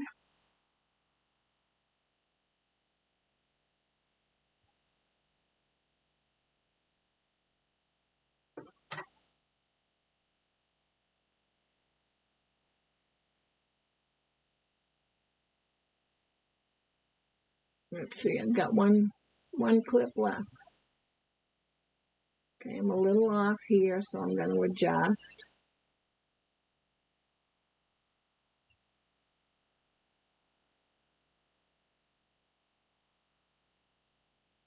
So I'm a little tight here and a little loose there. So that just means it didn't line up exactly. So I can take the clips off and let the fabric relax. There, now it's sitting nice. See, it's a little tight. I'm going to take these two. I'm just going to see how I'm pulling the fabric just taut.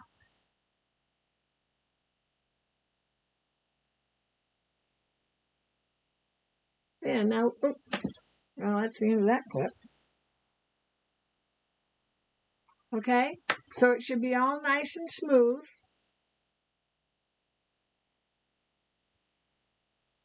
Everybody doing okay? All right, so this time, I'm going to move my strap. And pardon the noise for 1 second. There, put that so it doesn't fall on the floor while we're working on it. So if you've got a free arm, get it ready. Let me check the messages. Everybody doing all right? Cammie, how's it going?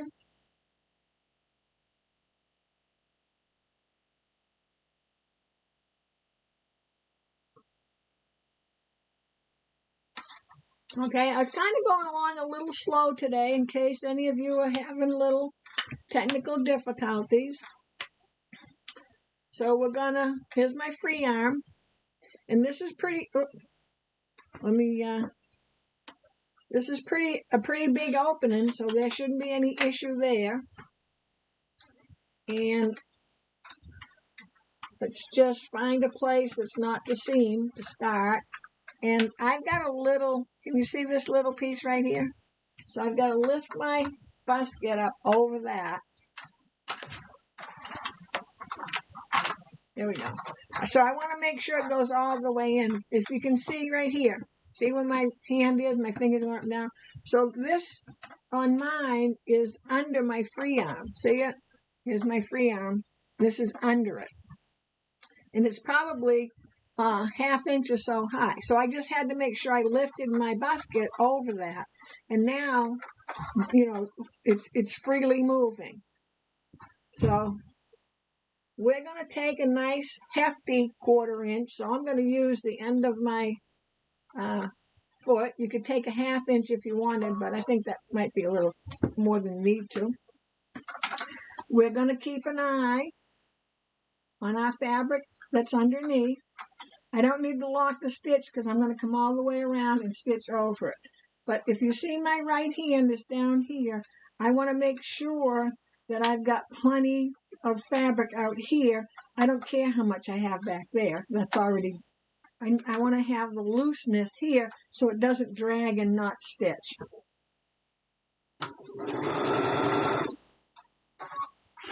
I'm even going to be brave and not put my clips away as I go. So see, I can see my underneath fabric is there. Well, my clip stayed in the same spot. It hit up against that. That was kind of funny. Okay, and again, see how I'm with my right hand, I'm pulling that whole busket forward. I don't need a bunch of room in the back. And I'm just double checking.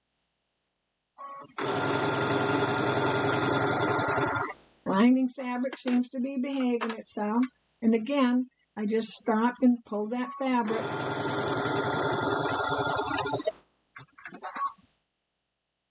You notice I keep my hand pressed down right here when I'm taking my clips off. Double checking my fabric.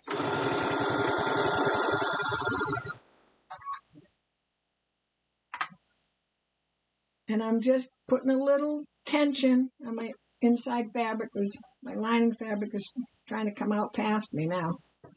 Come on, fella, get in there.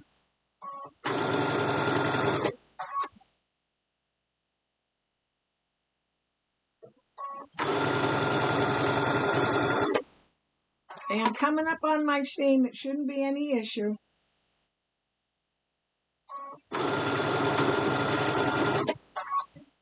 And look, we're almost done.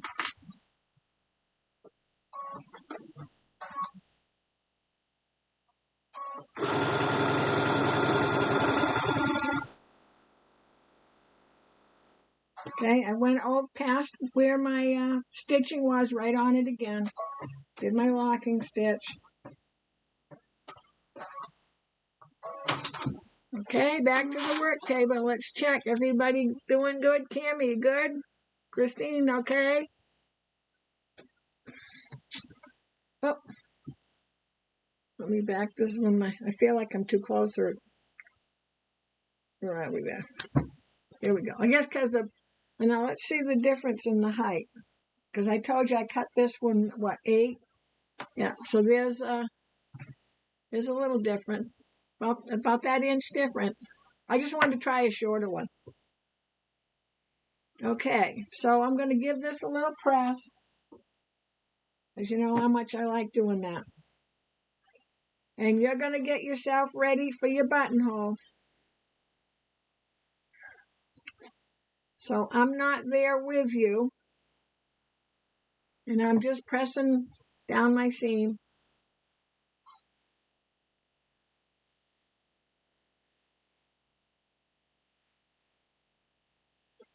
I'm not there with you to get your buttonhole attachment ready. Should look something like this, maybe a little smaller. It's a little clip-on, holes right there. And in most cases, mine is now made different. Most cases, where the button goes is in the back. And then you wouldn't have all this up at the front. I have the Baby Lock Solaris, and they changed it up because they put the button in the front. So here's your button holder, except yours is probably in the back, but there should be a little notch thing sticking out there. Okay, and it's your A foot. Mine's an A+ foot. Isn't that exciting? Okay, so get that ready. Let's turn our busket right side out.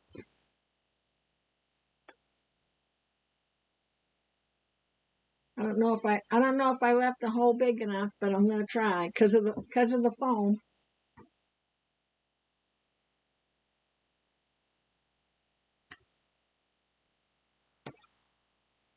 But you can kind of crunch that foam up. And just take your time. Don't try to cram it all through at one time.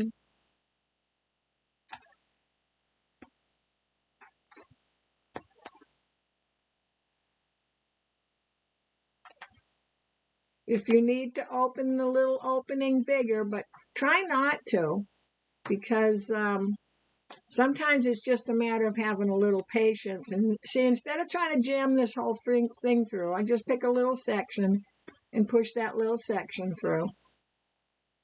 And then come to another section.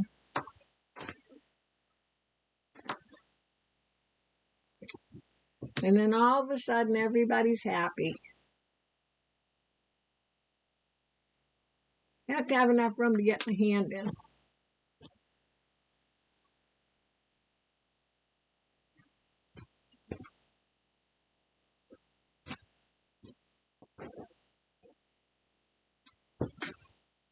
And I'm holding my hand down like this, pulling the sides of the busket up. Can't get my hand out now. Like a kid, get your hand in, but you can't get it out. Okay, so now,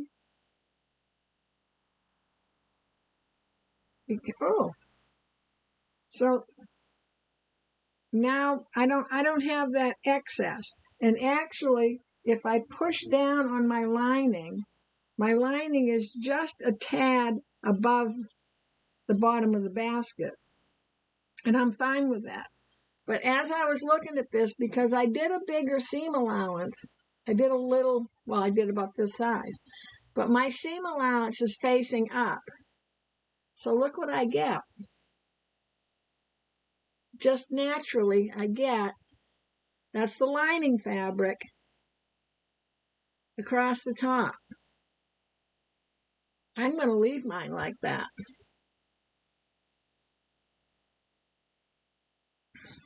So let me show you the other one. So even with that 1/2 inch I took off, I'm still good. Now, your little opening, you can hand stitch it closed, or you can machine stitch it closed. So if you machine stitch it closed, well, let's machine stitch this one closed. Hold on, and then I'll get back to showing you the other basket. So let's put my machine back together. What did I do with the? Oh, here it is.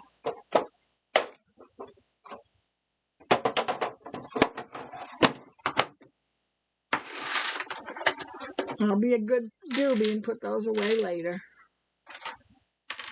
So let's get where our lining opening is.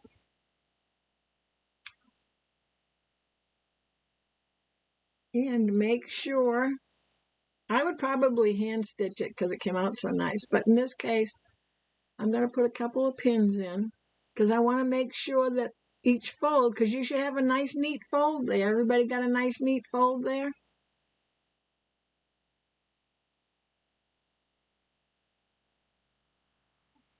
So I'm just going to put a couple pins in. And let's go sew this.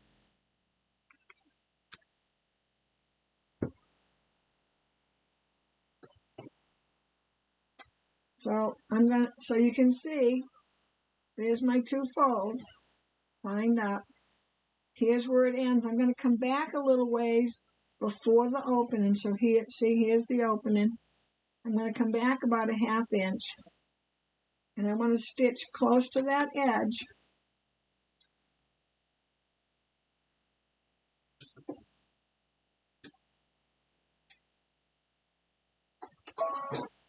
So I'm going to do a little locking stitch.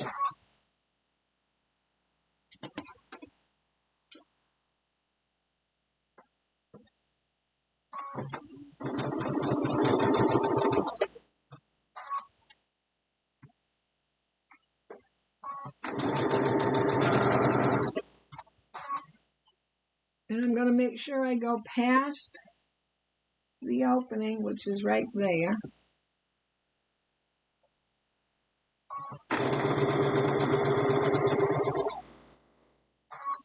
Oh, geez. Sorry about that. just habit of me reaching for a button. Made us a little delirious, didn't it? So let's switch over. And see? Can you see? You just stitch that close. Trim your threads up. And you're going to give the whole thing a good press. Okay, but I can see, I don't know about on yours, but look how mine just naturally has that little lip of the inside color. Okay, if not,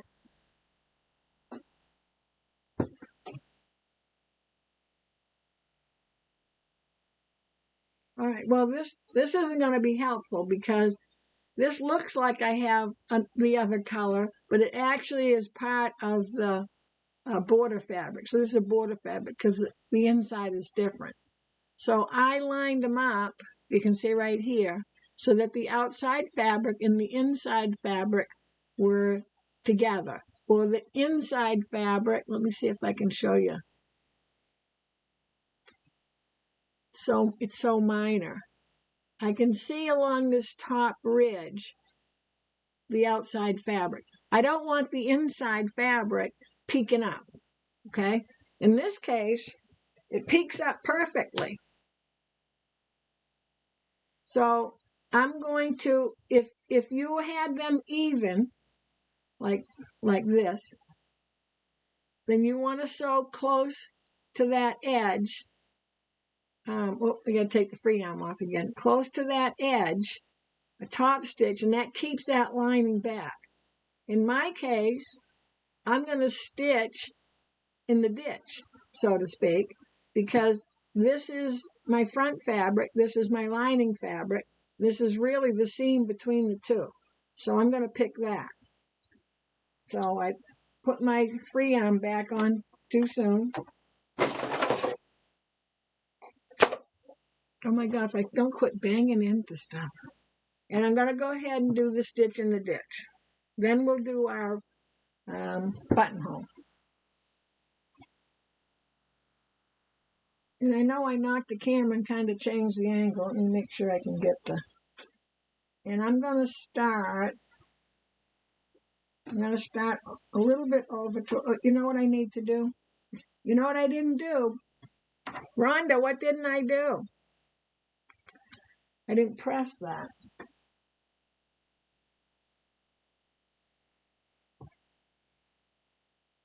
So I'm going to press from the inside.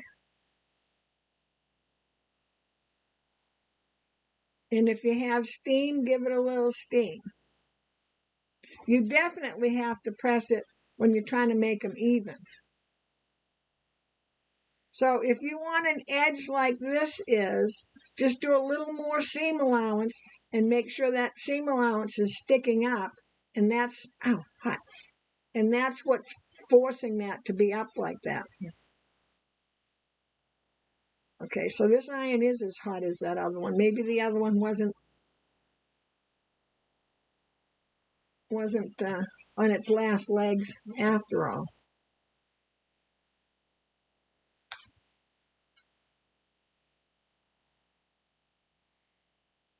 Okay, now I can switch over.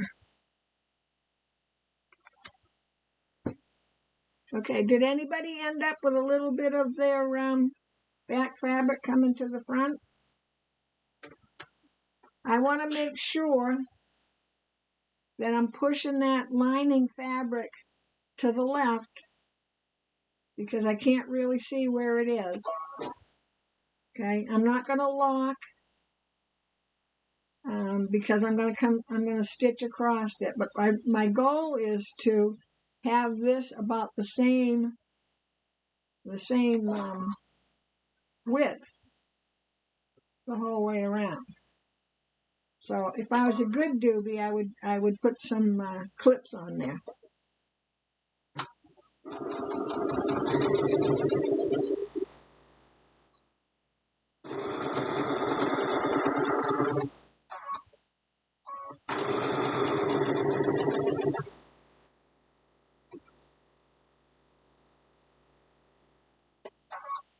And you don't need to have this part done to do the buttonhole because the buttonholes are going on the strap, on the handle.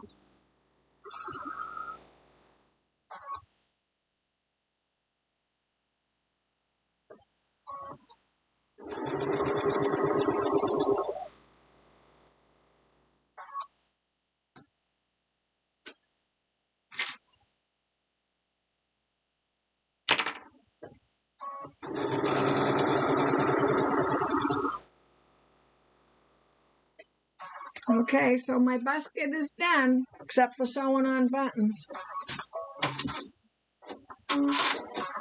Okay, so I'm going to set my busket aside for now. And let's see what camera situation we want here.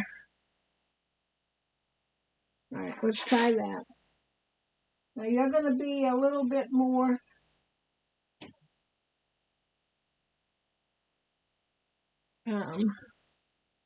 careful with yours. So, well, I guess I'll come back to the desktop, the workspace. Okay. So we want our buttonholes to be in the same place. So I'm putting these guys side by side.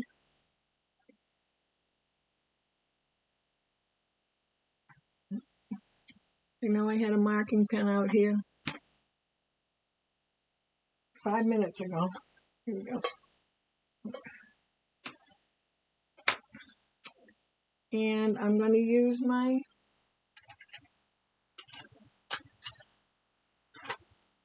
little ruler. I don't want my buttonhole way down the end. So I have two different, well, that made a difference when I took that out of the way, didn't it? So what you want to think about is, so I did this one a little more, but when I put the busket lid, the handle down, do you see how that sticks up? And that may not matter. On this one, I went a little closer so that when I put the handle down, it doesn't show. Does it make a difference? Not really, but you'd really probably like to have them both the same. So in this case, I was about a 1/2 inch from the edge.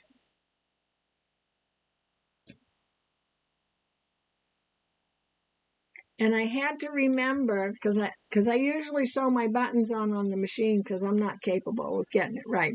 I tend to sew the buttons too tight, and then you can't use it. So I really, because this is so much thicker, I really had that kind of, it was floppy. But you can see once you have the handle on there, it's not so floppy. Okay, so you want it right side up. So I'm going to measure, and I don't really have to have them side by side, but I know some of you like to be more exact. So I'm measuring up a 1/2 inch. I got to do it this way. I'm sorry. I don't have enough hands to go the other way. I'm measuring up a 1/2 inch from the edge, and I'm making a mark. You see it? Right there. Now, I don't really need to make a mark for the center because I have these 2 lines that I stitched. So I should be able to make that all right. But you can make a center line. And if you look at your buttonhole attachment, you see there's red lines going across. So that's matching up left and right. And then you see the one in the center. That's going to match up with the center of my. Let me see. I'll make a mark so you can see it.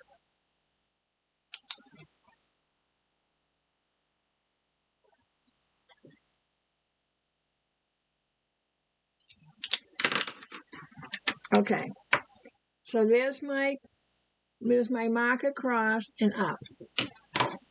So when I put my foot on, and I'm going to get this so you can see it. Oh, let me do this. Hold on.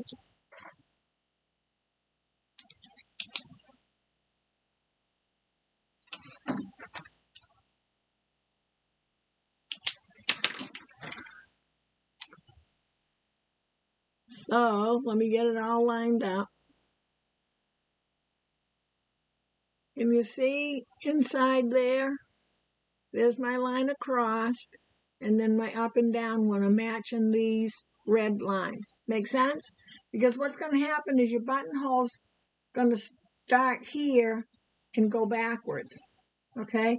If you have, most of you are going to have a lever on the left side of your needle. Let me switch over here.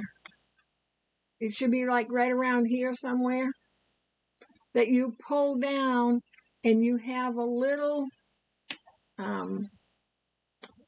piece of plastic or metal that sticks out, and you have to be, I never can remember, is it in front of it or behind it? But your instructions will tell you. So you have a little lever that comes down here. Generally it's gray, and it's on a piece of metal, and you just pull it straight down.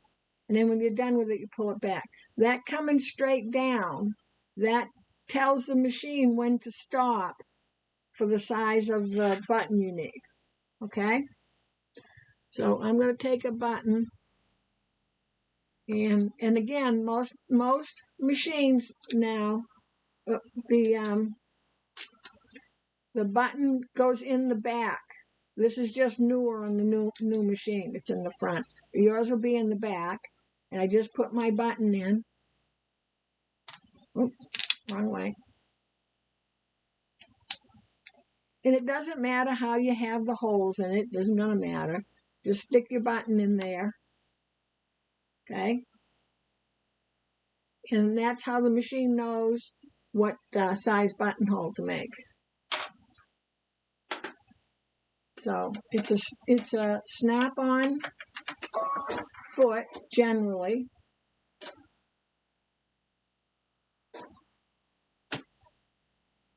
Okay, and I want to put my foot up, and I want to grab some thread that I can hang on to. I know you can't see it, but there it is. I'm going to hang on to that thread. Not right this second, but that thread really curls up. Okay? Because I have all of this foam and stuff, I don't need any interfacing or underneath. If I was having just fabric, I'd have some kind of interfacing to help support that the fabric.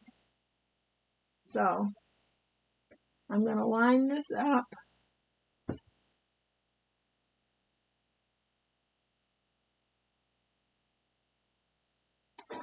So I'm lining up with the red lines.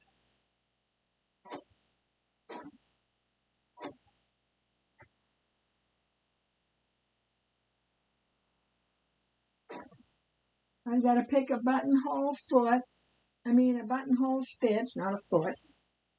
I'm just using 4-07. That's just a regular, boy, that got bright. It's just a regular square buttonhole, rectangle buttonhole. Okay? So I've got my thread. And I want to make sure that once my thread gets going, I don't want to have my handle drag. And it is a bit thicker, so I want to keep an eye on if the machine might need a little help or not.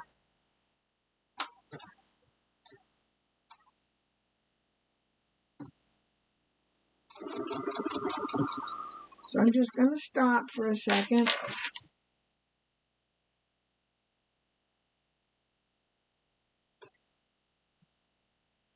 Pull that thread out of the way and cut it. And I'm going to keep an eye on whether I want to make sure it stays moving. And it moves kind of slow, and it sews slow. You can't necessarily do it at warp speed.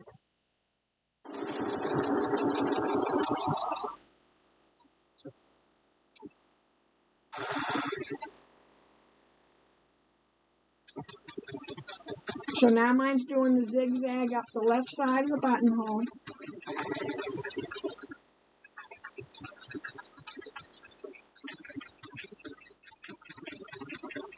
And I want to make sure it keeps on moving.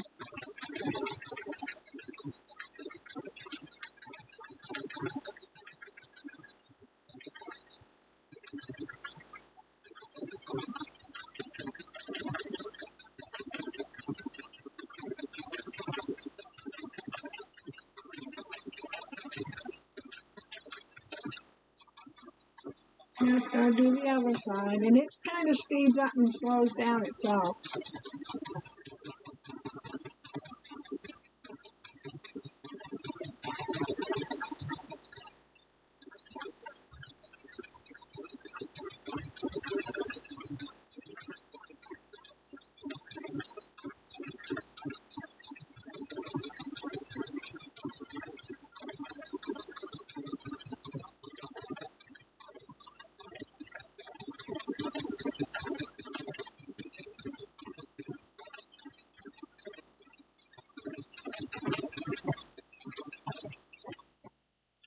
And then it locks. I always double lock it. And it finishes all on its own.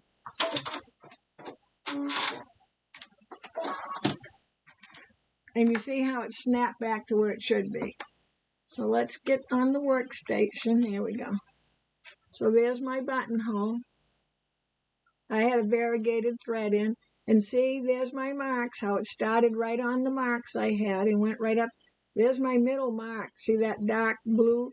That's my middle mark. So it did a pretty good job. Let's bring this in a little ways. Now, normally when you have a buttonhole, you take a pin, unless you have a buttonhole chisel. And I'm not going to use mine today so that in case you don't have one, you'll know what to do. So where the bar of the buttonhole comes across both parts, you want to put your pin in from the back to the front. And you see it right there? That's my pin. Oh, there's my pin right there. And that's because if you're going to use a seam ripper, when you seam rip and head out, you're going to run into that pin before you head out and cut your buttonhole and end up way down here. Now, this one is so thick that trying to use a seam ripper wasn't the most excitement in the world. So what I'm going to do is, because I need to get it started, so taking the point of my seam ripper, see the blue line where I marked it? It's pretty good. Pretty good job, machine. So I'm going to go through everything. And my seam ripper, because it's not made for this thickness, is only going to go a little bit at a time. So if I get, so I could keep going, but I just wanted to get enough of an opening because this is so thick. And Christine, be very careful when you do this. I can take the end of my scissor and I'm just doing little snips. And you really got to make sure you're in between the stitches. So if you do have a buttonhole, oops, I can only do a little. If you do have a buttonhole chisel, you'd be better off.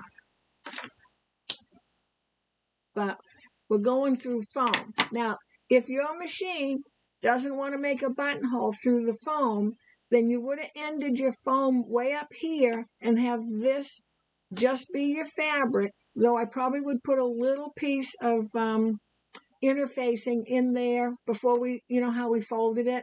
I'd put a little piece of interfacing because a buttonhole needs that extra support because it's, it's opened and it's used a lot.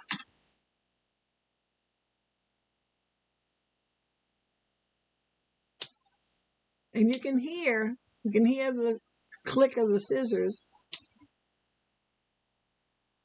to tell you how thick that is.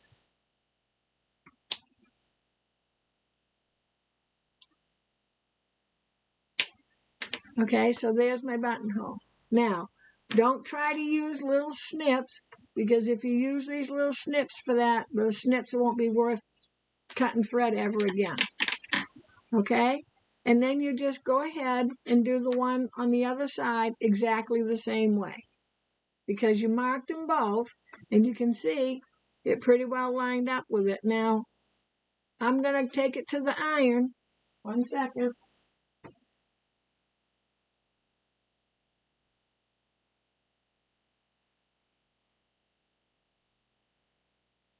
And now there's no marks there. So if you weren't exact, nobody will ever know. Okay, so I'm going to stop. So when you put your, let me get that mess out. Well, I got in the light again.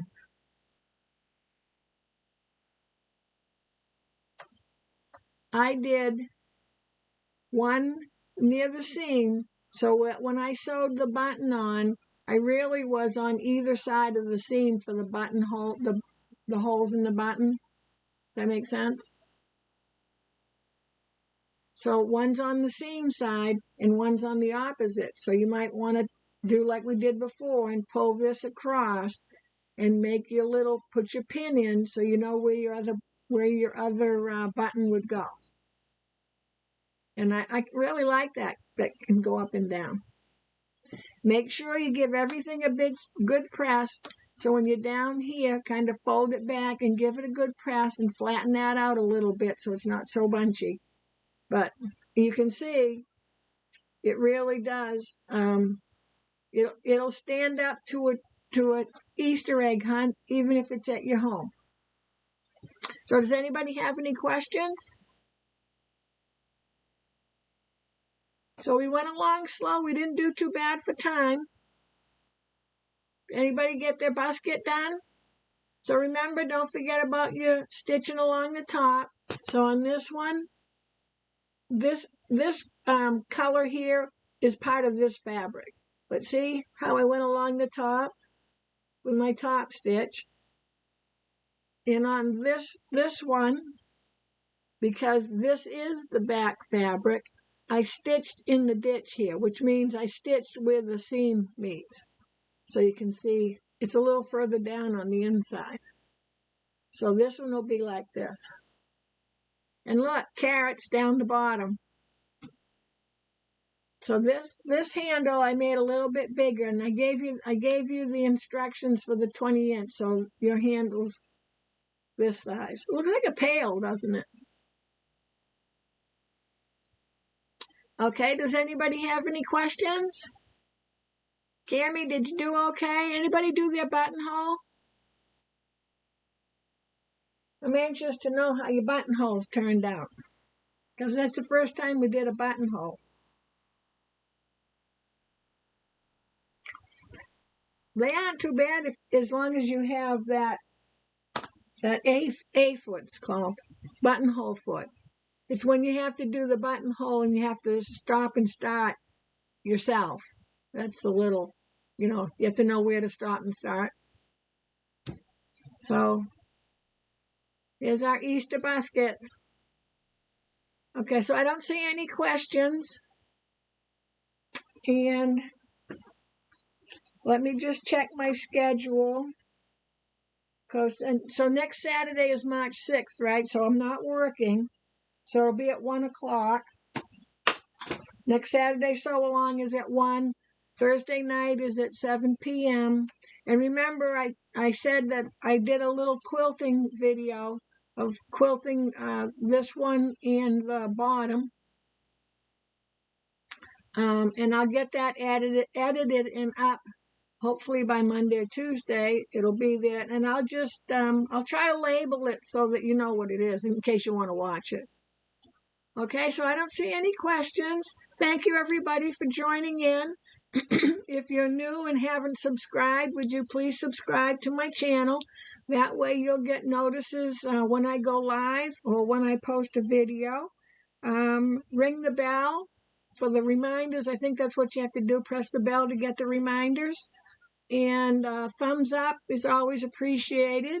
If you get your buskets done, everybody likes to see them, so you can post them at Miss Loreens Schoolhouse Facebook page. Excuse me. And we generally post them. What day did I do it? Thursday. I think Thursday is when there's a picture of this busket. Saying what you need for fabric and when the class is. You can post your pictures there because everybody likes to see what everybody else has done. So, Cammie got hers all done except for her buttons. Good for you, Cam. And, thanks, Rhonda. So, again, thanks, everyone. Have a good rest of your weekend. And I'll see you either Thursday night or next Saturday at 1. And I will post it the Miss Loreens Schoolhouse Facebook page. What we're doing and what the supplies are. And, I always aim for Wednesday, and if I'm lucky, I get Thursday, but it'll be there by Friday. I can't remember what I decide to do. I know I have a little list, but I squeezed the Easter basket in because Easter's coming. So, Cammie did her buttonholes. Good for her. Okay, thanks again, everyone, and have a great rest of your weekend and a good week. And let me see, Monday, happy March 1st.